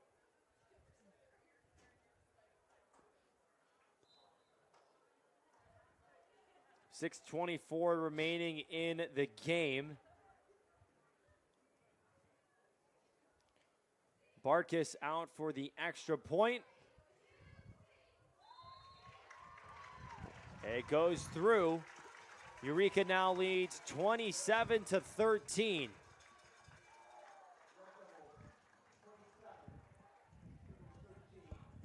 So Cougars get ready to receive the kickoff after we step aside for a quick break. A 9-play, 93-yard drive that ate up 5 minutes off of the game clock. We'll step aside. CUC getting ready to go back out on offense when we return on the Cougars Sports Network.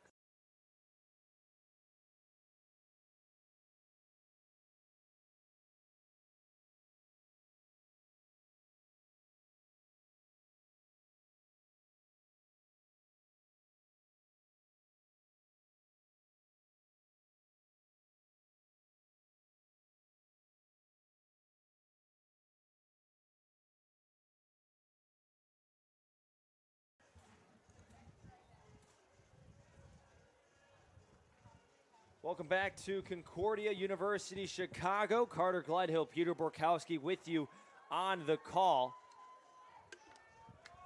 Not much time left for the Cougars to get something going. 6 minutes and 24 seconds to work with. They'll need a quick drive here, but we'll see what happens after this Stephen Bartkus kickoff. This time he drills it deep for a touchback. Well, and their scoring history today does not bode well for the Cougars either. First touchdown drive back in the first quarter took 4 minutes and 12 seconds, and then their last touchdown drive, that was last quarter, that took 3 minutes. So these touchdown drives, they're taking the Cougars a long time to get going, but now you need 2 scores in under 6.5 minutes, as well as, you know, hopefully a defensive stop or 2. Well, I think the one thing you look at, Peter, too, is that the Cougars in the last couple drives had big plays. They had their big plays in the third quarter. Didn't have any in the first. And you need to start having your big plays here, especially to climb back when you're down 14. They'll hand it off to DeAndre Daniels to start, a gain of 5 on the play. But at some point, too, you're going to start seeing Troy Prattley open up and has to air it out. 13 for 21 through the air, 113 yards, and a touchdown. So there have been a lot of opportunities for the Cougars in the passing department. They just haven't gone to it as much in the second half. Like you said, only 21 throwing attempts from Prattley. Meanwhile, they've rushed it 36 times. Daniels on the ground, past the 40, across the 50, gets dragged out around the 45.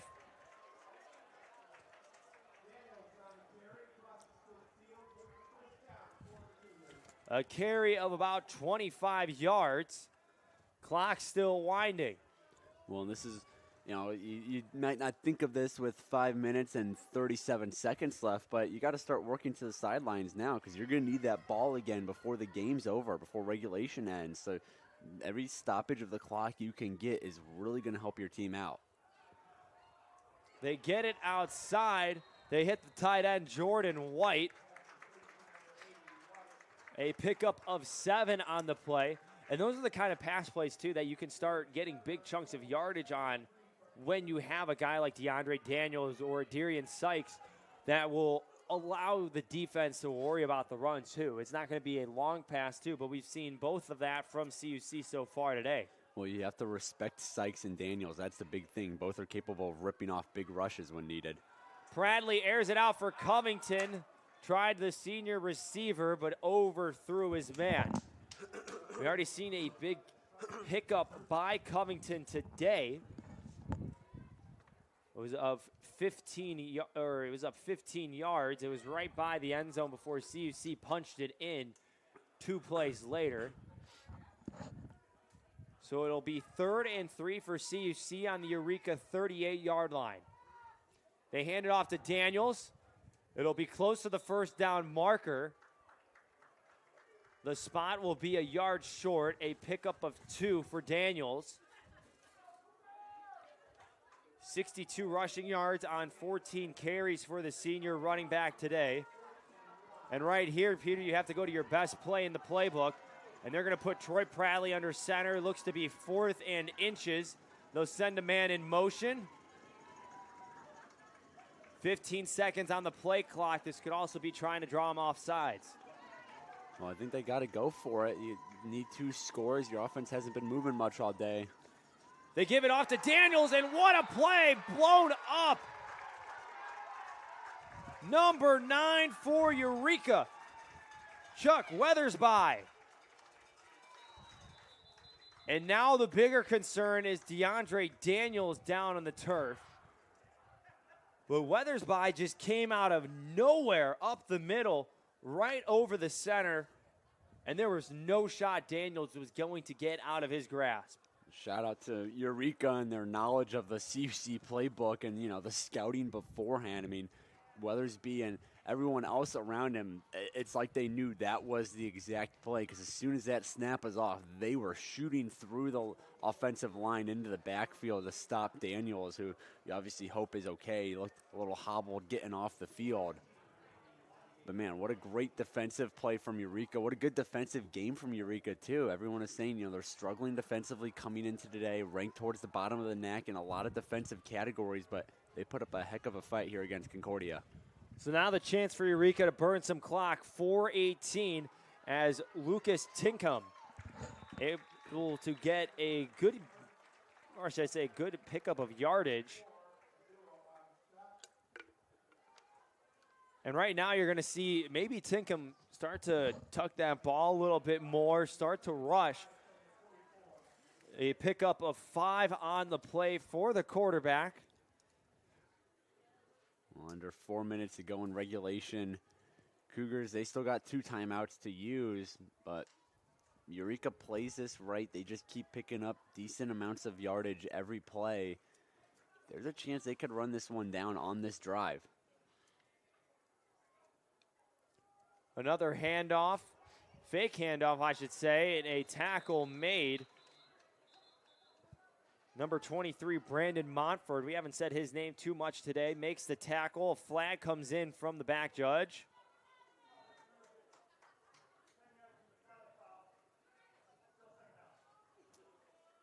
Holding penalty called against Eureka, so at least that will stop the clock. But CUC elects to decline the penalty yardage, so an interesting move. They will now just have it at around 3rd and 6. So this is Andy Lambert right here, putting trust in the defense to come up with a big stop. Well, Coach Lambert, the rest of his staff know they need this ball and they need it now. So, you know, backing up the other team a couple yards to still get second down isn't going to help you much in terms of getting that turnover on downs, whereas if you decline it, you keep it at third down, now you got a chance to get to fourth down, force a punt.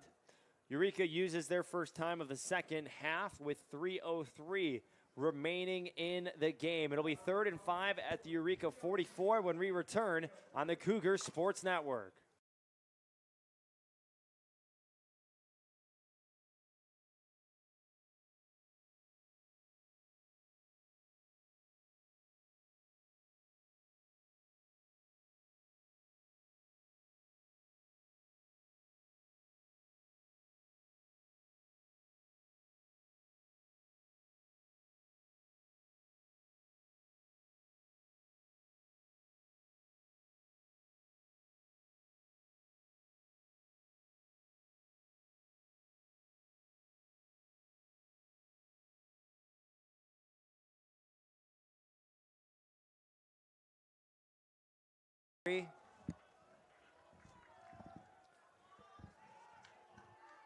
Third and 5 for CUC. They give it off to Peyton Dowdy, and he has room for the first down and more.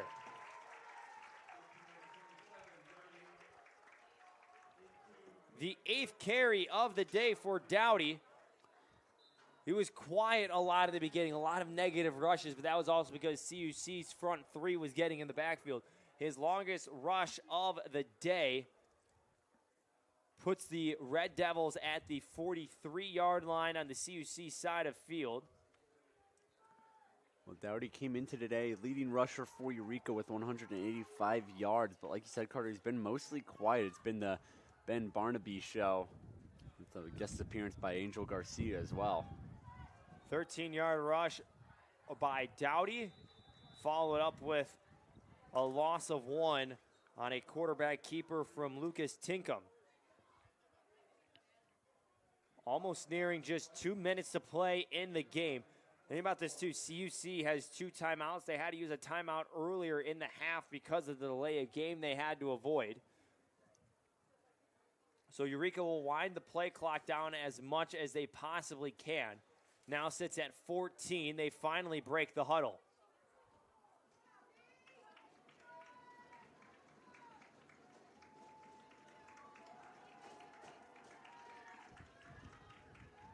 They'll hand it off to Dowdy again. Stuffed at the line of scrimmage, Jelani Warner, as well as Julian Ramirez around for the tackle. You also mention, as always, Brandon Arredondo at the bottom of the pile. Now CUC uses their second timeout of the half.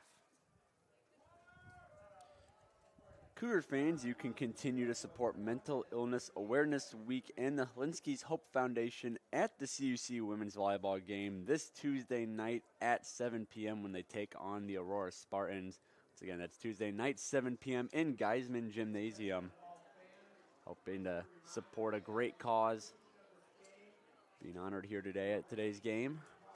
I think it was a very cool partnership. The Hlinski's Hope Foundation. You know, a lot of the players, all of them, I should say, have the ribbon on their helmet and the sticker decal. We have a pin on as well. But staff do. You know, as well, the Mental Matters Committee, led by, Justin Headley. The SAC Committee, led by Janet Wolbert, teaming up with Kayla McLeod as well. It's a great cause, the partnership between these two groups, as well as the football team. Hope and spread awareness for a really important topic in today's world.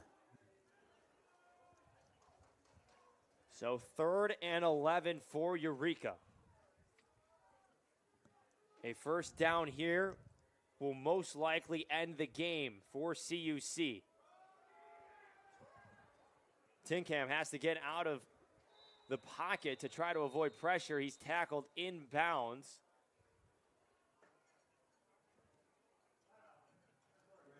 Brought down by Brandon Montford, and CUC will use their final timeout with 1:30 left in the game.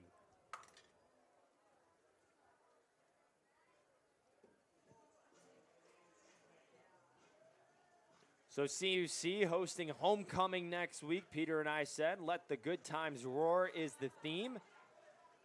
Kickoff from River Forest will be at 2:15 against Rockford University.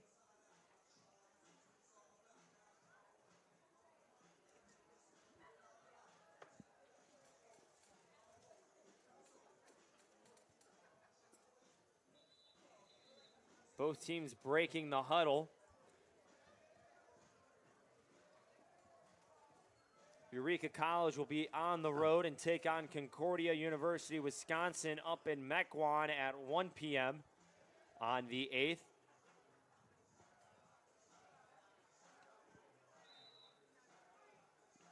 So the punt unit out for the Red Devils. Nobody back to return for CUC. And now a timeout called by Eureka. And whoop, there it is. He's going to play a little bit longer around in the stadium here at Concordia University, Chicago. Seemed like there was something that head coach Kurt Barth did not like. And you know, CUC's dialed up a lot so far in special teams. And, you know, just want to make sure this is one of those two. You think about it. If you get a block punt here, CUC takes it back and scores, then you get an onside kick. I'm playing hypotheticals here. But again, it's those little things you have to worry about because CUC has been so good with special teams in this game. Big block here from the punting unit. I mean, like you said, Carter, that increases your chances of coming back in this one immensely. Whereas if Eureka clean punt, they bury it and CUC's deep into their own half. That's most likely going to be the game. The way the Eureka defense is playing, the Cougars struggling to move downfield quickly, consistently. But all starts with clean execution on the punt for Eureka. Punt was bobbled, but able to get it away. Wow, what a play by Stephen Barkus. It rolls all the way to the 1, and it's hit into the end zone. But a touchback for Eureka, but nonetheless, I mean, I don't want to say the announcer's jinx. It was a very close call, but it was close. Hey, punters are athletes, and that's a great example of that. Punters are people too. Yeah, Stephen Barkus, after the snap was low, able to field it and then able to get it off somehow. And that was a weird angle off the side of his foot too. I mean, he was moving when he punted that one, I'm pretty sure. That was one of the most impressive punts I've seen in a long time. Everyone talks about impressive throws from quarterbacks on the move, but we can talk about impressive punts on the move a little more. So the Cougars offense has to march down the field in the quickest amount possible. They throw a little bubble pass out to Dalton Bowler. He is hit out around the 25-yard line. Well, they got to get downfield. They got to work these sidelines now. They're saying that Bowler stepped out at the 23, so only a gain of 3. A minute 24 left on the clock. Devin Bledsoe, the lone receiver on the far side of the field. I don't think it's any secret where the Cougars are going to attacking-wise. They go to Christian Covington. He tries to split the blockers. It gets all the way to the 28-yard line. Pickup of 5. They'll give him the extra yard on forward progress as well to the 29, so it'll be 3rd and 1. 3 receivers to the other side now. Clock is winding under a minute to play. Bradley winds up, looks for a man deep, but instead gets sacked by Eureka. In on the tackle for Eureka, number 8, Stephon Humphrey. That's exactly what Eureka wanted. Keep the clock moving, move the Cougars backwards. So 4th and 4 for CUC. Under 30 seconds to play in River Forest.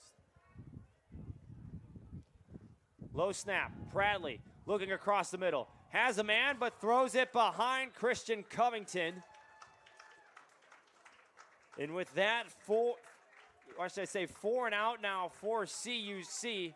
And under 20 seconds to play in the game, that looks to be the end of it here in River Forest. Well, just a great all-around effort from Eureka today, coming into River Forest 1-3. Just had a pretty bad loss against Benedictine at home, and they come into River Forest. Their defense looks probably the best it's looked all year. Their offense does its job, puts up 27 points.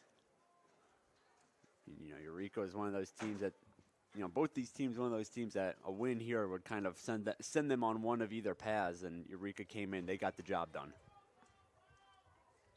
Victory formation for the Red Devils. Lucas Tinkham under center. Drops to a knee, and that'll be the end of today's contest. Final score from River Forest, the Eureka College Red Devils 27, Concordia University Chicago Cougars 13. Let's start looking at Eureka's side first. We have to talk about the quarterback, Lucas Tinkham. Came into the game to replace Noah Burlett, and although Burlett was able to get some things going early, really Tinkham kind of changed course for this Red Devils offense. He finished with 166 yards through the air, but then we should also mention, too, 13 yards and a rushing touchdown as well. Yeah, Tinkham, I mean, Burlett was playing, you know, well enough, threw a touchdown, had his team in the lead, but Tinkham came in and did a great job kind of finishing things off, got it done where it needed to be done. Like you said, Carter, 166 yards through the air and a decent amount on the ground for that touchdown as well. I mean, credit Tinkham coming in late in the game and still being able to find a groove quickly. And, you know, you got to talk about his receivers, too. Hill and Bradford, both of them had fantastic games. Bradford, 124 yards and a touchdown. Hill, just shy of 100 receiving yards with 95. These were the two only receiving targets for Eureka the entire game. No other Red Devil recorded a reception. So these two guys, with whoever was throwing to them, doing a great job. I still, that is mind-boggling to me right there, that you had only two receivers that hauled in catches today. And, hey, Hill and Bradford got it done, as you mentioned, 219 yards between the two, and then the touchdown for Bradford as well. Now let's flip over to the CUC side. Troy Prattley in his first start for CUC of the season. What are your thoughts on that, Peter? I think Prattley did, you know, I think he did a good enough job. 16 and 26, 129 passing yards, a touchdown. But he never really got going in the way we would see Prattley get going last year, in which he was being able to, you know, rush for a decent amount of yards every time you needed him to, and then also throw a good completion here and there. His rushing game, 17 attempts for only 15 yards, less than a yard attempt. That's really where Prattley shines, when his legs and his arm are being utilized at the same time. It's going to take some work, but once you can get that dual threat nature of Prattley back and going, that's when he plays his best. But I think he earned himself at least another start for the Cougars. So Prattley finishes the game with 129 yards through the air and a touchdown. DeAndre Daniels, the leading rusher for CUC, with 15 attempts for 59 yards. He also was the only touchdown scorer for CUC through a reception side, as I should say, 24 yards on 4 receptions and a touchdown. Christian Covington led the receivers for CUC with 4 receptions and 61 yards. A lot to look forward to in practice this week for the Cougars as they get ready to take on the Rockford Regents, as they get ready for Homecoming 2022 next Saturday, October 8th, right here in River Forest. For everybody with the Cougar Sports Network and my partner Peter Borkowski, I'm Carter Gleadhill signing off from Concordia Stadium. Be sure to tune in to more CUC athletic contests by going to cucougars.com. We'll see you next time. Go Cougars. Thank you so much for tuning in to today's Concordia University Chicago Cougars Athletics broadcast. We hope to see you on campus very soon. If you would like to learn more about what Concordia Chicago has to offer, go to cuchicago.edu.